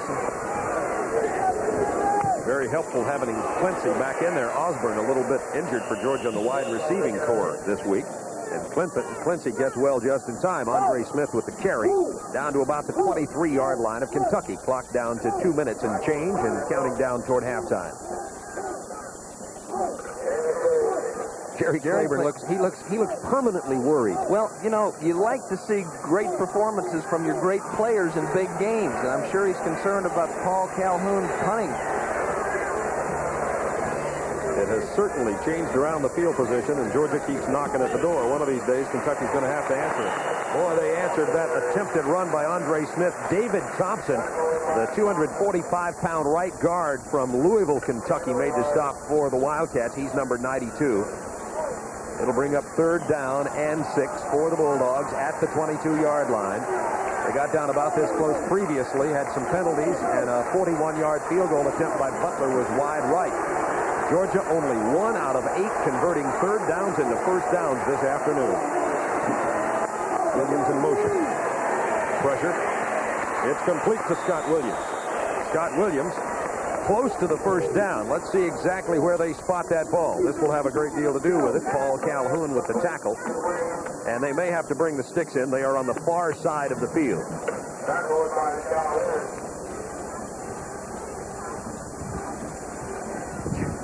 Vince Dooley keeps saying, why can't we get 6 more inches so I can avoid these 4th down decisions? Most of the time he's made the right decision. Just look at his record. That's for sure. Been incredible. The tradition that they've established in Georgia. And that's the mental set that Claiborne's trying to get here. See, Georgia expects to win. Now, Vince, you're going to give him the 1st down, and I thought you were going to have another decision to make. It looks short, but here's the replay on it again. Williams comes back in motion. Calhoun trailing him across. They're in blitz coverage, so Paul Calhoun's got Williams man-to-man. Can't do any better the job there than Paul Calhoun did, but they got the 1st down. That saves Vince Dooley 1 gray hair. 1st down 10, Georgia, 17 of Kentucky. These Wildcats have been tough down here inside the 20. Georgia hasn't gotten it into the end zone with a touchdown yet. Lead 3-0. 1:48 to go, 2nd quarter. Hockaday in motion. Dukes. Fumble! It's picked up by Williams, who cuts against the grain. Touchdown, Georgia. No penalty markers are down, and that's going to be interesting to watch him diagram that one. The fumbled pitch to Tron Jackson. Scott Williams, who is such a heads-up tight end, picked it up, went against the over-pursuing Kentucky defense for the touchdown. Well, Scott Williams' goal this year was to catch a touchdown pass. Now, I wonder if this will qualify. You got to cut it on the first hop. That's not bad. Kentucky, obviously swarming defense, chasing the ball. They're coming back, and David Thompson gets wiped out by 2 players, and that's it. School's out. Green grass, or bluegrass, I guess we're in Kentucky ahead. Touchdown. Butler in for the point after. Bulldogs lead 9-0.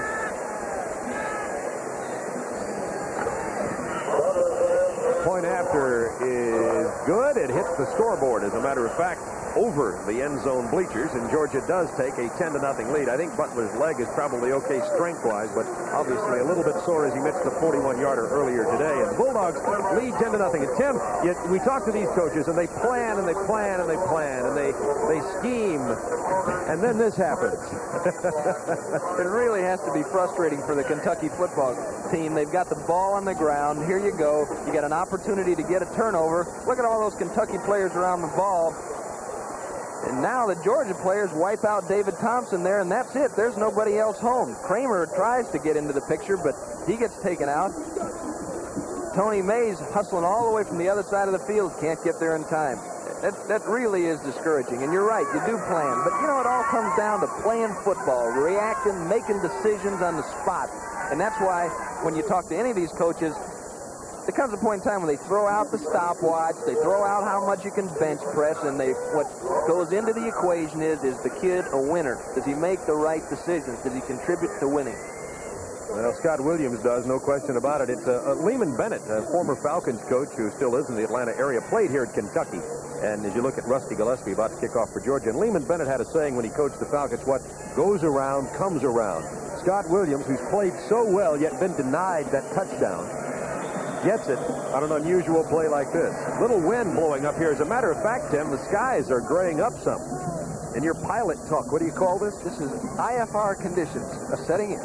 Air Foley may be grounded. Oh, boy. My spotter here, and the fellow that helps me assemble it, Max, Chip Miller, he's flying back with me, so I have a co-pilot. Don't worry, Janie. He's going to be fine. Chip shaking his head. Here's the kickoff. Logan is not going to return it. Downs it in the end zone. The Wildcats will bring it out to the 21st, down 10 with a minute 31 remaining. The Georgia scoring drive, a very interesting one indeed. Does that go down as a play? Is that in one of those plays that... I guess it is. Absolutely. That's one of the 7 plays. The yardage, 60 yards, 2 minutes 57 seconds, and 16-yard run on the fumble recovery by tight end Scott Williams. So that was, you might say that for Georgia, that was Keith Johnson to Dukes to Jackson to Williams for the touchdown. Just like Vince drew it up on the first down. George Adams. There he is cutting against the grain, but not much yardage. Only 1.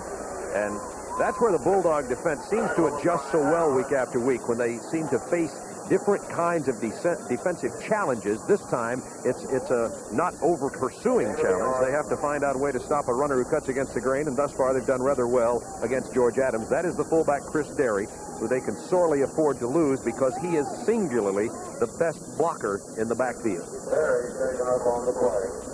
Kentucky, they count knockdowns by wide receivers and by running backs. And you know, if you've got 4 or 5 knockdowns during the game, that means the man you're supposed to block ends up on the ground. That is a good game. Derry last week had 17 knockdowns against LSU. It is a talent and a technique to be able to fire out and take a man's legs out from under him. And Derry does that as well as anybody in the Southeastern Conference. And I wouldn't be surprised to see him go with George Adams at fullback now. Well, for this play, at least, they have sent in, let me just double-check who is back there, number 29, Tom Weary, a junior from Columbus, Ohio, 5'9", 196. Here's George Adams. Not much. Stopped at the line of scrimmage again. Clock down to 1:04 remaining in the half. Tom Weary has played very little this year, and, however, was an all-state back in the state of Ohio. He was injured in 82, just played a little bit in 83. He's the backup who'll be blocking for George Adams, number 29. And I tend to agree with you. We might see Logan and Higgs come in to carry that ball out of the tailback position with Adams moving over because Adams can block very well. Double tight ends, Lucas and Wheeler for Kentucky. 3rd down 8 from the Wildcat, 22. Ransdell on the draw. Adams trying to get it on his own, but he's still short out to the 27-yard line. Tony Flack with the tackle. Clock ticking down to 27, 26. 25 and still counting. Georgia does have 1 timeout remaining if they choose to call timeout. They've done just that with 24 seconds remaining. So Calhoun will punt the ball away.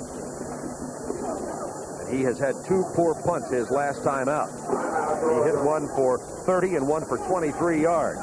He needs a good one here, or Georgia, as they had an opportunity against Vanderbilt, can come back and hit you very quickly right before halftime. Well, they scored, I believe it was 29 points in the 3rd quarter last year against Kentucky. Each time we've seen them play, when they score, they seem to score in a bunch in a hurry. It's like they only have permission to score during the next 5 minutes. See how many you can get in there. And that's what happened against Vanderbilt. 3 touchdowns, boom, boom, boom. Vanderbilt entertaining Ole Miss this week in Nashville in SEC action. By the way, we will keep you totally up to date on all the scores at halftime when we go back to Craig Sager and Paul Horning at the Football Action Center. Auburn is playing at Mississippi State in a 1:30 Central Time kickoff today. Notre Dame's at LSU this afternoon. Tennessee is playing at Georgia Tech. So the only real pure conference games are the Auburn, Mississippi State, here Georgia, Kentucky, and Ole Miss at Vanderbilt. There's Freddie Lane, who's back to take the punt. Freddie had a fumble in a critical situation last week, made his coach very nervous. Yes, he did. Bill Ransdell's on the sideline right now talking to Jerry Eisman. He's down out of the booth. He's the offensive coordinator that calls the plays, and he's taking advantage of every minute that he can to talk to Ransdell about what's happening. Freddie Lane caught that ball at the 33-yard line. Clock goes down to 16. Good coverage by Tony Mays, number 3 for Kentucky. And with 16 seconds, Georgia will have an opportunity, no timeouts left, for maybe a play or two if they choose to go to the air with it. Well, hard to tell what they'll do here. Yeah. Number 37 is in the game. Now, it's Stanley Blaylock. And if you're Vanderbilt, you know who he is. That's right. He singes the grass with his cleats as he goes by. And if I'm covering him, I'm lined up on the end zone because this guy can run. There he is on the bottom of your screen, 37. They'll try to get it to him deep. Here's Dukes, has good protection. There they're going to third. Now they're going to Freddie Lane. Freddie Lane didn't get it. Matter of fact, I didn't see Blaylock. There's Blaylock. Let's watch this. What happened to Blaylock in this play? He looked like he was going to just sprint downfield. Tony Mays introduced himself to him. You see Tony coming in, and this is the best way to cover somebody. Hello. That's what you call, officially referred to as a jam. You get one jam. And when they're like that, that's all you need is one jam. Yeah, Tim, that looks like perhaps the way you played cornerback. I used to tackle him more. Now Osborne, who's playing hurt, is in the ball game. 9 seconds remaining. Second down, 10, Georgia. They're just going to hand the ball off and run it up the middle with no timeouts. That will run the clock down to the double zeros. Lars Tate gets only a couple of yards on that carry. At halftime, Georgia 10, Kentucky nothing. Last year, Kentucky led at halftime, and Georgia came back to win the ball game. Kentucky will be talking about that at their locker room here at halftime. You stay with us. We have some interesting information for you at halftime from Lexington. This is Turner Network Television.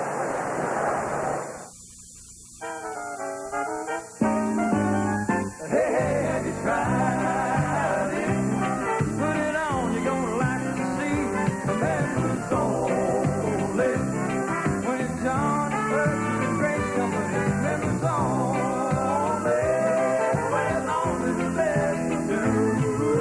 Members only. Members only. When you put it on, something happens to you. I'm working hard, giving all that I've got. I've got a bank working hard for me. A bank that knows the way to make all my hard work pay. I've got a bank that suits me to a T. I've got a bank that suits me to a T. I've got a bank that suits me to a T. Excitement is building at Ryan Homes. Introducing the American Portfolio, our new collection of designer homes that blends the past with the future. Detail by detail, our designers created stunning new features and classic highlights. Come see the American Portfolio today. The design is new. The price is Ryan. See the Ryan Homes ad in Sunday's paper or call 475-8364. They say you can't get high mileage and great handling from the same tire. Tires that handle well Wear out too fast. But Goodyear said, oh yeah? And built a tire with deep treads and a special kind of rubber. Result? The Goodyear Eagles. Long-wearing tires that let you take charge when taking curves. They said it couldn't be done. But we did it. Goodyear.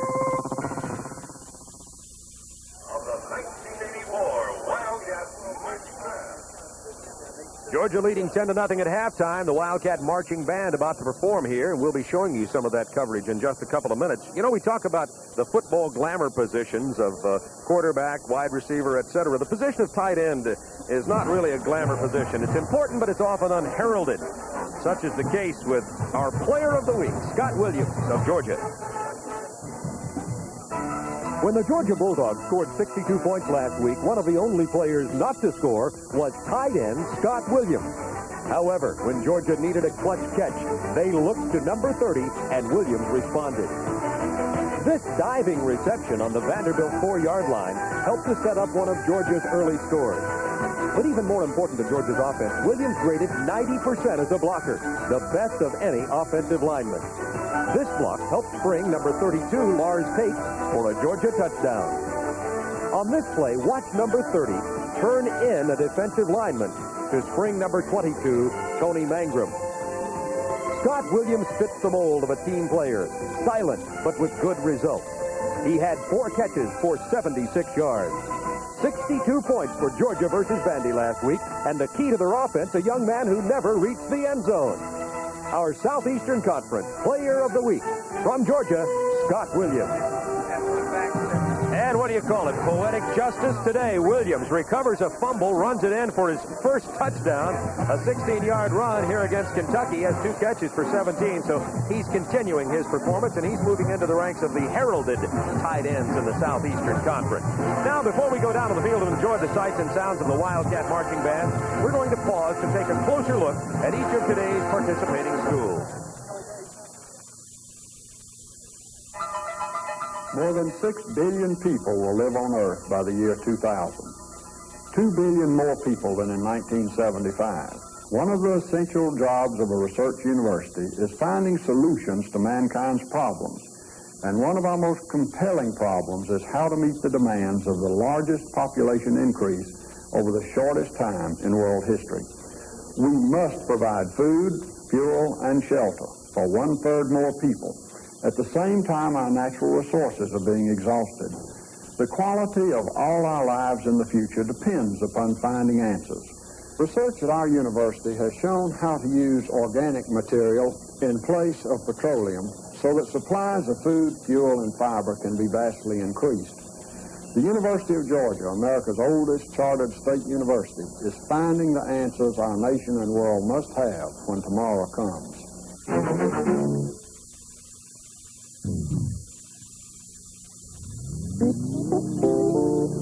University of Kentucky scientists have assumed a leading role in many fields, including cancer research. The expected 1985 completion of the Lucille Parker Markey Cancer Center will provide a facility on campus where researchers and physicians who treat cancer patients can work closely together to fight the disease. University of Kentucky scientists are also among the leaders in the fields of biology of the aging, energy, and equine research, which will be further strengthened with the completion of the Maxwell Gluck Equine Research Center at UK. At the University of Kentucky, projects are undertaken not only to advance knowledge, but to meet the needs of all of us. The University of Kentucky, where some of our greatest victories are in research.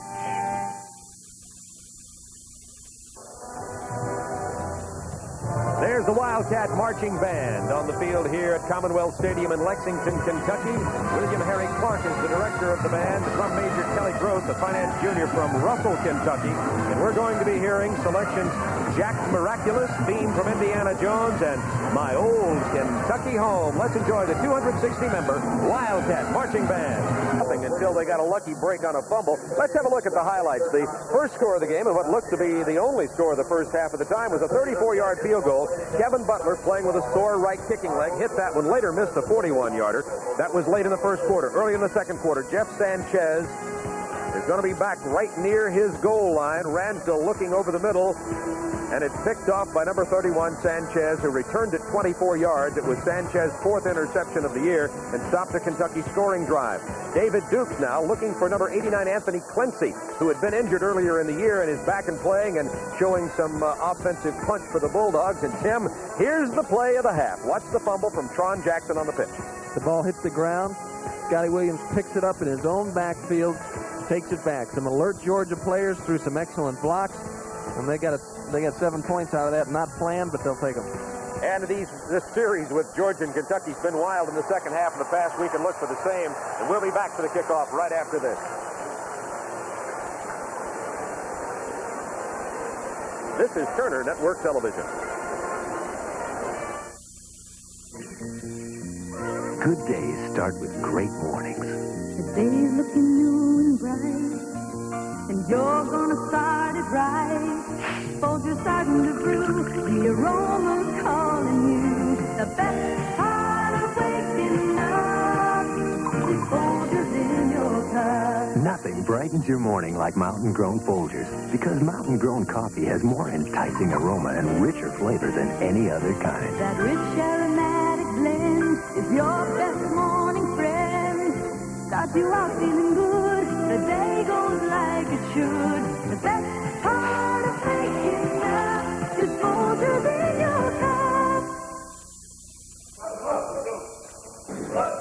after playing against some pretty tall competition. You probably think I shower with the deodorant soap. Not anymore, because I made a break from deodorant soaps. A clean break with Ivory. Look inside. Ivory's a basic natural soap to give you an honest clean. Oh, I used to think deodorant soaps gave you the best clean. But when you think about it, they're leaving deodorants or heavy perfumes all over you. Those things don't get you clean. And hey, I use a deodorant anyway. Ivory's just simple, basic soap. So you feel really clean and you smell clean too. That's an honest clean. Make a clean break with Ivory. No soap can get you cleaner, no matter what size the competition. Now at your Renault dealer. 10.9% financing on every Alliance and Encore, including new Alliance convertible. Highly acclaimed Alliance sedan. 10.9 financing on Renault Encore. Hurry. Finance offer on Alliance and Encore ends October 31st. Plus, see the new Jeeps, America's largest selection in four-wheel drive. Now more than ever, the ones to watch are the ones to buy. Atlanta's AMC Jeep Renault dealers, the ones to watch. Well, there are the halftime stats between Georgia and Kentucky. The time of possession, really a critical stat there. 19 minutes, 25 seconds for Georgia, only 10 minutes, 35 seconds for the Kentucky Wildcats. They just couldn't seem to sustain the drive. I think the big factor here is in talking to Bill Lewis, the defensive coordinator for Georgia, he explained the importance of dominating first down. Defensively, if you can hold the offense to less than 4 yards gained on first down, you count that as a win because you feel like you still have them at that point, a passing situation. If they get more than 4 yards, well, then they're in a run-pass situation, and they can kind of dictate to you. In the first half, the Georgia defense controlled first down on Kentucky. Rusty Gillespie's kickoff lands out of the end zone in the air without being touched by a member of the receiving team, and all of that means it comes out to the 30-yard line. And there's the story of field position. Look where Georgia started at the 23, 17, 18, 5. Look at Kentucky, 19, 20, 45, 7, 9, 20, and then the last three possessions of Georgia, 41, 40, and 34. That is a real big difference in field position in that game. That certainly was. And although Paul Calhoun averaged 40 yards punting the ball, there are a couple critical situations where he wished he would have put more on the football. Kentucky takes the ball at their own 30 after Rusty Gillespie kicking for Kevin Butler on kickoffs. Butler did attempt 2 field goals in the first half, is playing in the game. Butler hit a 34-yarder, missed a 41-yarder, has that bruised right knee. First down 10, Kentucky from the 20. Ransdell with some time. Across the middle, it is complete to his tight end, Matt Lucas, number 81, out near the 45-yard line. John Little with the stop. Kentucky has been very tight cast in terms of formation. What they usually run out of this formation is the counter trap to Adams. They haven't been throwing the ball out of this formation. This time they come out and start the second half by hitting the tight end across the field on a counter trap pass. First down 10. Wildcats at the 45. Now they have some field position if they can maintain a drive. Slot left formation out of the eye. George Adams. Adams to the 50-yard line. About 5 yards. Carlisle Hewitt with the stop for Georgia. Adams had 36 yards in the first half. No TDs. He popped off a 19-yard run early in the game, and then Georgia bottled him up most of the first half. Well, I'm sure the Kentucky offensive linemen got together in the locker room at halftime because they're coming off the ball a lot stronger now. There seems to be a much better surge of blue in this second half. Georgia leads 10-0 opening moments of the second half. Wildcats got near the goal line, but Ransdell threw an interception. Popped in the air. It's intercepted again. That is Steve Boswell, number 44, to the 49-yard line. The second interception of this day for Bill Ransdell. And it can't be really called his fault. It popped out of the hands of the receiver. And the man on the spot, Steve Boswell, playing in place of the suspended Bill Mitchell at Georgia linebacker. Ransdell goes back, sets up, tries to pop the ball here to George Adams. The ball goes off of Adams' hands, catchable ball, and ends up in Steve Boswell's lap as we look at it again. Thrown a little bit behind, but Boswell makes the catch. Well, the ball bouncing Georgia way in this ball game today. David Dukes on the first down. Has a man wide open. It's Hockaday. Avoids a tackle. Gets the first down to the the 37, 38-yard line of Kentucky's Wildcats. Paul Calhoun will get credit for knocking them out of bounds.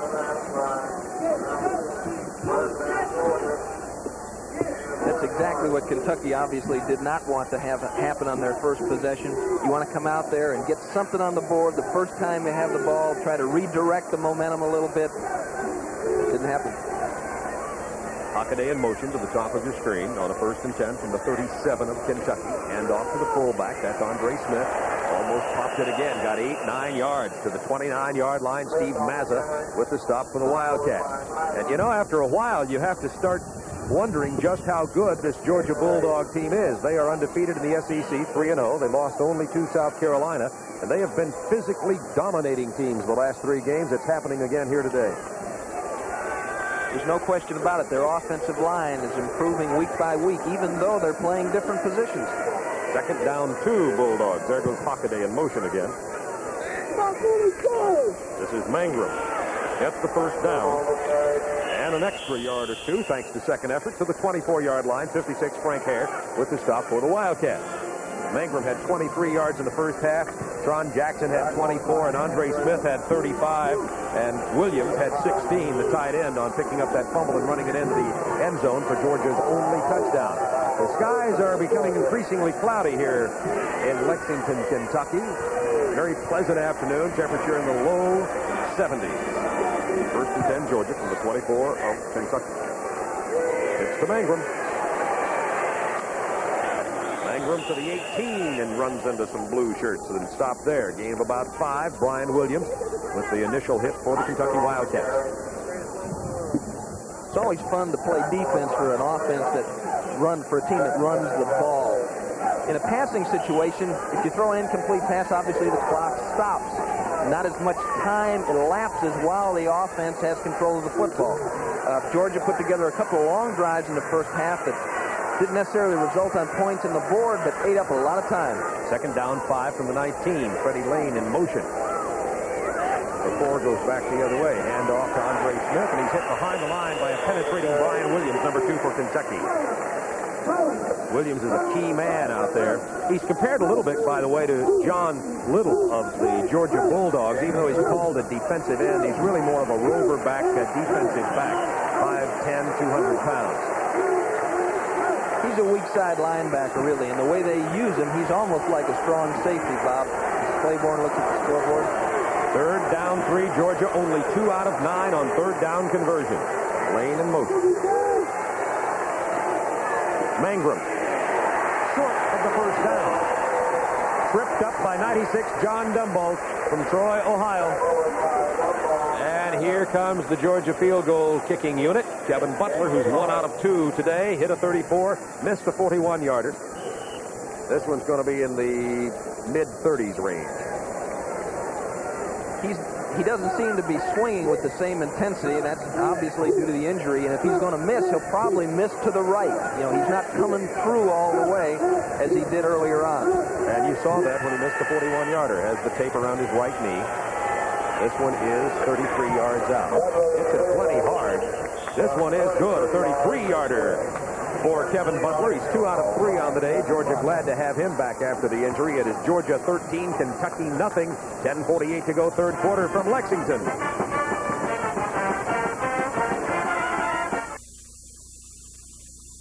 There we were in no man's land when the moving truck died in the sun and the sand. So since it seemed we'd be a while, we set up house and we waited in style.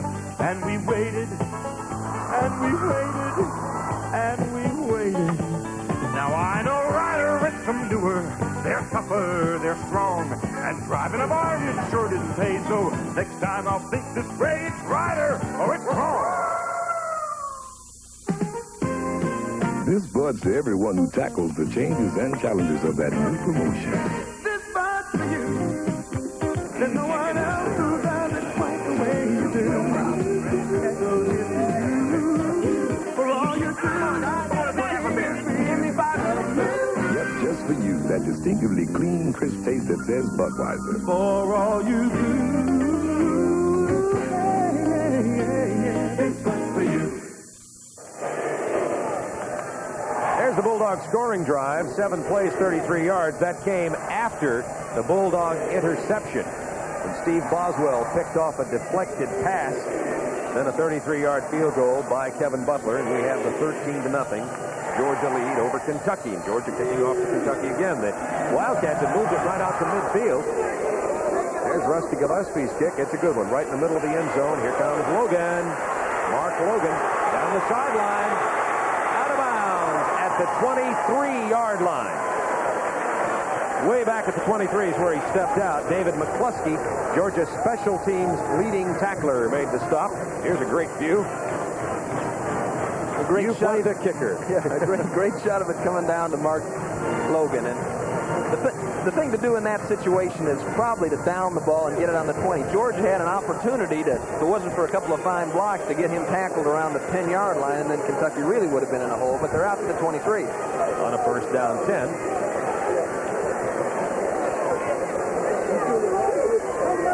Ransdell goes down at the 17. There's 99 Richardson, 76 Chumley. Also 44 Boswell back there. But Chumley and Richardson really creating the pressure right up the chute. Carlisle Hewitt makes this play, Bob. Calls off from his end position. This is a screen to Adams. They're supposed to let those men, Chumley and Richardson, come up the middle and tried to dump the screen to Adams. Hewitt is in his back pocket, so Ransdell has to eat the ball. Second down 16 from the 17-yard line for Kentucky now.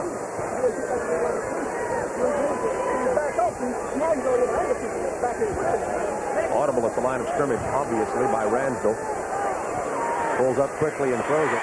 Leaping grab by Joe Phillips, his first catch of the game. A gain of about 6 on the play. 1 yard past the original line of scrimmage. It will bring up third down 9.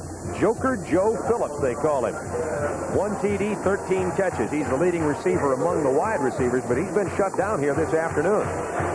They don't seem as though they've directed their offense to the wide receivers this afternoon, Bob. They're throwing it more inside, it looks like. This is third down 8, and Kentucky has not converted a third down into a first on 6 attempts thus far today. Ransdell, pressure again. Throws under pressure. It's incomplete, almost picked off by Kevin Harris. But boy, the quarterback pressure by Greg Waters, number 59, coming out of that right defensive end position, shooting right at Ransdell, and he is getting banged around mercilessly today by the Georgia defensive pressure. And he has had a problem with the cartilage in his rib. Once in a while, your rib get a little separated. You take a shot, a helmet in the rib, and it can be really a painful thing. And it seems as though it's beginning to bother him a little bit. Calhoun into punt on fourth down 8. Stands just about his 11-yard line. He needs a long one here. And gets it. Jimmy Harrell has to go back to his 20-yard line. Gets it to the 27, and down he goes. Good punt coverage by 80 Mark Wheeler. That was a 55-yard punt by Paul Calhoun. He would like to have had a couple of those earlier today. 9:02 to go, third quarter. Georgia 13, Kentucky nothing. This is Turner Network Television. What do you take when you have a headache? Goodies Extra Strength Tablets. When the pain is extra strong, get Goodies Extra Strength Tablets with the 2 pain relievers doctors recommend most. Here's what I take now. Goodies Extra Strength Tablets. I get some real headaches in my job, but this sure makes me feel better fast. It costs less, too. This one's got it all. Get the best headache relief you can buy without a prescription. Goodies. With Goodies Extra Strength Tablets. Goodies Extra Strength Tablets. At last, there's a great selection of hair dryers a man can call his own. Black Tie, the grooming tools from Black & Decker, with the right heat and airflow for a man's drying and styling needs. Attachments designed for the shorter hair men have. A concentrator for spot drying. One for men who travel. And they're Black & Decker dependable. Get a hair dryer you can call your own. New Black Tie, the grooming tools from Black & Decker. Ooh, what hair. Tim, Jerry Claiborne's Wildcats, 9 of 15 for 88 yards, 2 interceptions.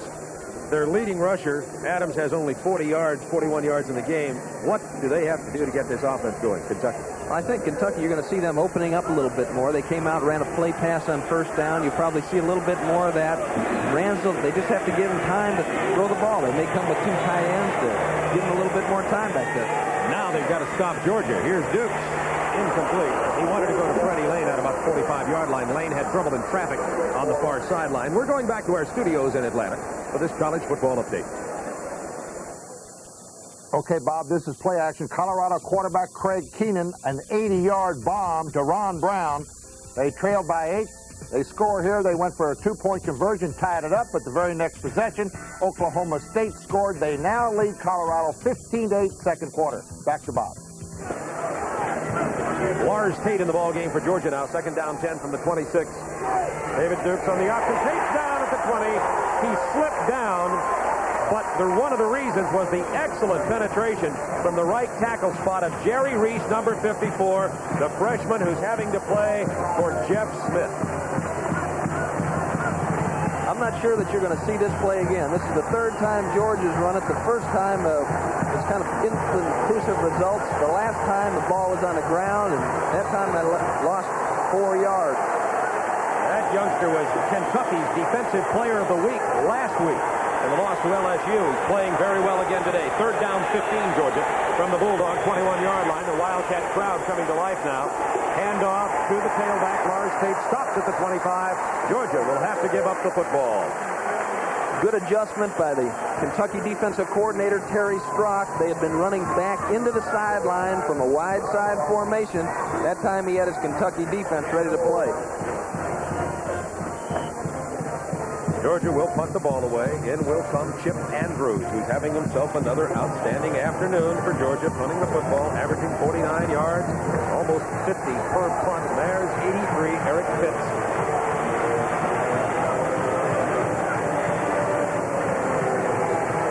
Good pressure, but a great punt under pressure by Andrews. Pitts at his 25. Got some good blocks.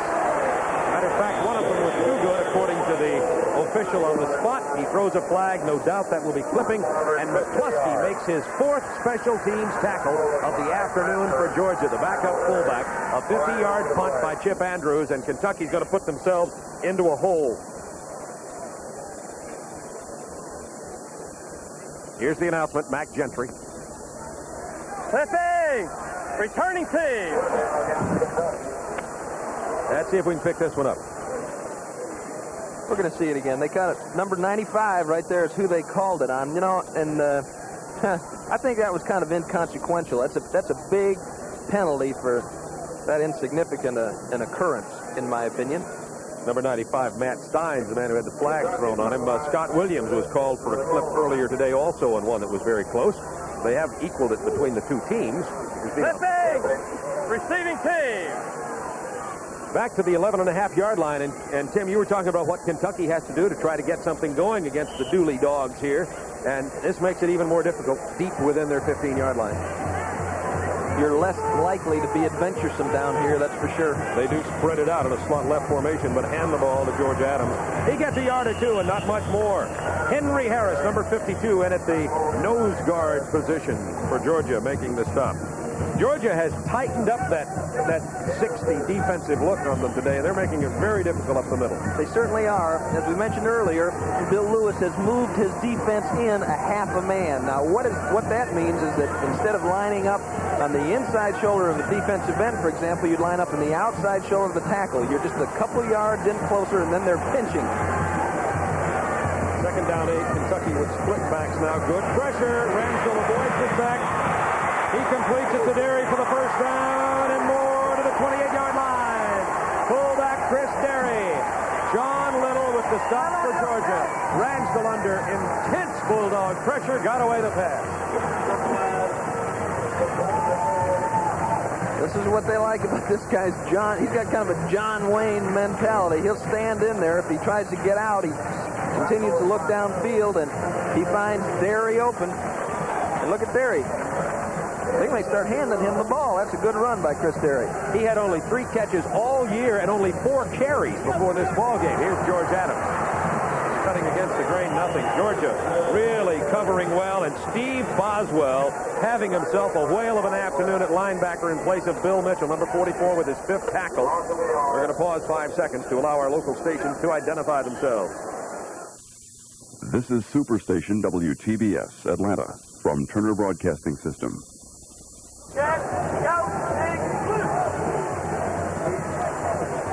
We're back. Kentucky's back. 2nd down 11 from the 26. Bulldogs 13. Wildcats nothing. 5:49 to go. 3rd quarter from Lexington. Ransdell.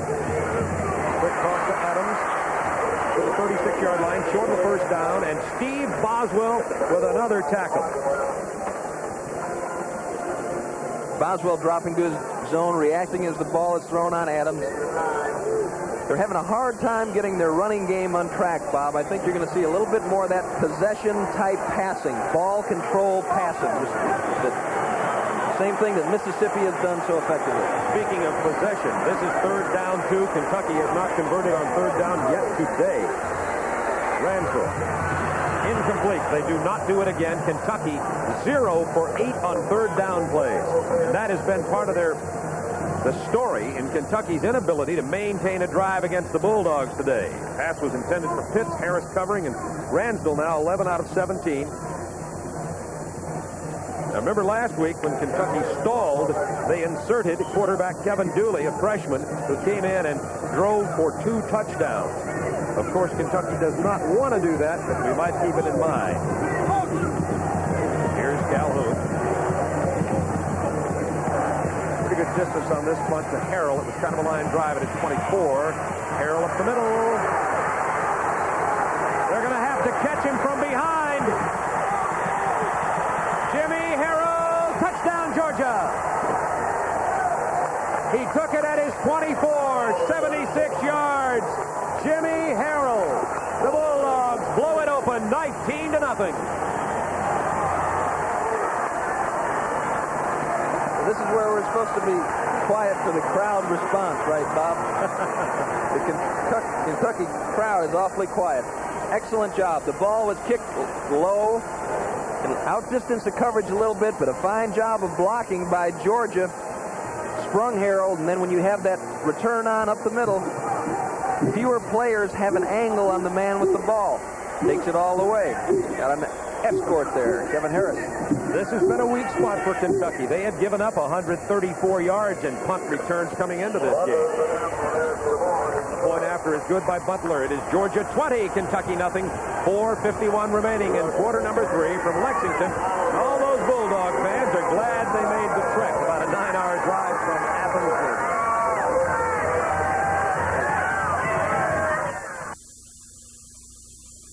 This Bud's for everyone who keeps things rolling on the mighty Mississippi. Breakaway bars, please respond.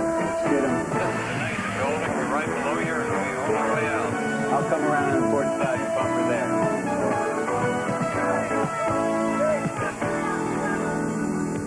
there. Yeah, just for you. That distinctively clean, crisp taste that says Budweiser. For all you do, this Bud's for you. Some make greatness look simple. Like the great Gretzky and Cannon's new vision of photography, the inspiring T70. With the pure agility, the complete versatility of touch button control and 3 distinct program modes. Now, Cannon makes it simple to handle any shot. The inspiring new Canon T70. It makes the great shot simple.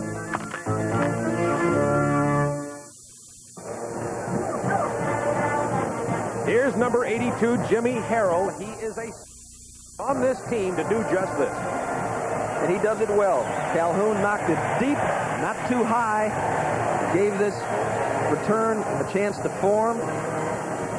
Once you crack it up the middle, there's usually no catching you. It's kind of an interesting story. Harrell is in there. He and Lane are punt returners. Lane had a fumble last week against Vanderbilt that made the coaches a little nervous. They said they wanted to put Harrell in there, particularly when it was inside their own 30 to take the punt, because he said, you know, he only gets us 5 or 6 yards, but Jimmy will catch it. We'll take the 6. How about 76? A beautiful return. Mark Logan. He's going to try a return himself. Needs some blocks. doesn't get them. Knocked out of bounds down here at the 22-yard line by John Brantley for the Bulldogs. So Kentucky trails 20-0 now. We're going to go to our studios in Atlanta for this college football update. TCU leads the nation in offenses, and this is the reason why. A beautiful option. Anthony Sharafa pitches out to Kenny Davis, and he goes untouched down the sideline. 60 yards. They're now in front 14-13. Back to the game. Well, the Horned Frogs are back. What a season they're having. Ransdell, plenty of time this time. There's Joe Phillips, and he just missed him. Phillips had an opportunity to go all the way to the Kentucky end zone. Could he have made connections? Sanchez was covering, but Ransdell simply overthrew him. Here's a great view of it. You see the Georgia linebackers dropping to their zones. Sanchez is deep. Reacting on the ball. It looks like a two-deep zone. Sanchez back on the hash, reacting to the ball overthrown. Can't get there in time to make the interception. Too high for Joker Joe to pull it down. Second down, 10, Kentucky. Ransdell out 11 of 19 for 112 yards. Pressure from Waters. Completes the pass anyway for a gain of about 5 out to the 28-yard line. And that is Chris Derry. And Chris Derry's having himself a career catching the pass this afternoon. That is his third reception. He had only 3 all year until today. It was Hewitt who gave the pressure to Ransdell. Another play we're seeing in there for the Georgia defense that has been injured, was injured in the preseason, is Andy Lloyd. Getting some playing time for Calvin Ruff. Third down 4. Remember, Kentucky 0 for 8, converting third down to first down this afternoon. From their own 28. Ransdell keeps it close to the first down. Boswell with another tackle. He may be short of the first down, though. We'll have to watch for the spot. As you can see, it's down in front of the Kentucky bench. They may have to bring the sticks in. I think they're going to do that. By the way, we appreciate your viewing wherever you may be watching our TBS Sports production of Southeastern Conference football. And there's a couple of Bulldog fans out in Oklahoma City who are regular viewers. Courtney and Betty White and Virginia and Don Copeland wanted to say hello to in Oklahoma City. How about that? Did they send you your cowboy boots? No, they did not. But they could. No, they can't, because that'd be illegal. Don't do that. It is a first down, and that's the first time this afternoon that Kentucky has converted a third down into a first down. You mentioned Andy Loy, who had been hurt. Loy is the youngster who got into the altercation. As you look at the quarterback comparison with Bill Mitchell, the suspended linebacker, they were really just celebrating a little bit too much, or as was Mitchell, and Loy just kind of broke it up. They've remained friends. Mitchell's taking his punishment like a man and may be back with his Bulldog team for the game next week. Not much for Adams, maybe a loss of a yard. Harris with a tackle. One thing Bill Mitchell's probably seeing, and I'm sure pulling for, is that is his replacement, Steve Boswell, has had a whale of a game here this afternoon, seizing the opportunity. Kentucky trying to redirect their running attack a little bit, trying to get it outside. They see the alignment of the Georgia football team, but they're not able to do that either. This is second down 11 for Kentucky from the Kentucky 31, bottled up inside their 50 most of the afternoon. Ransdell under pressure again, always running for his life. Throwing on the run, incomplete at midfield. Tried to get it to Cisco Bryant. Watch number 76 with his pass rush here, Donald Chumley. Chumley takes it inside the offensive lineman.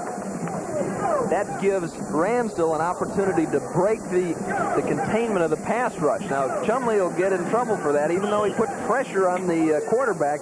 He's responsible for keeping that quarterback in the pocket. He won't get in big trouble, just a little bit. Third down conversions. Neither team's been very successful with it today, but Georgia's converted a lot of first downs on their first and second, which makes that statistic for Georgia look a little bit misleading.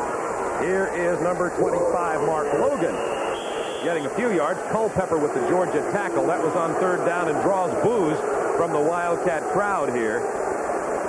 Not converting there, and Kentucky a little bit gun-shy of a turnover here, with Ransdell having thrown 2 interceptions this afternoon, and Calhoun comes in to punt again. And Calhoun has had a workout this afternoon as Ransdell tries to get his act together. Calhoun will be in for his 7th punt of the afternoon. Well, people are booing in the sense they probably felt like they should have thrown it on third down, been a little bit more aggressive. What they're trying to do is catch him in a blitz and trap it and get a big running play. They felt like they had an opportunity to do that. Didn't work out.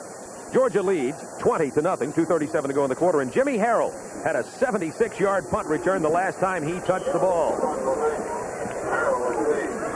Georgia has 3 men back there with him that will kind of form a wall in front of him as he catches the ball, giving him time to make a couple of moves.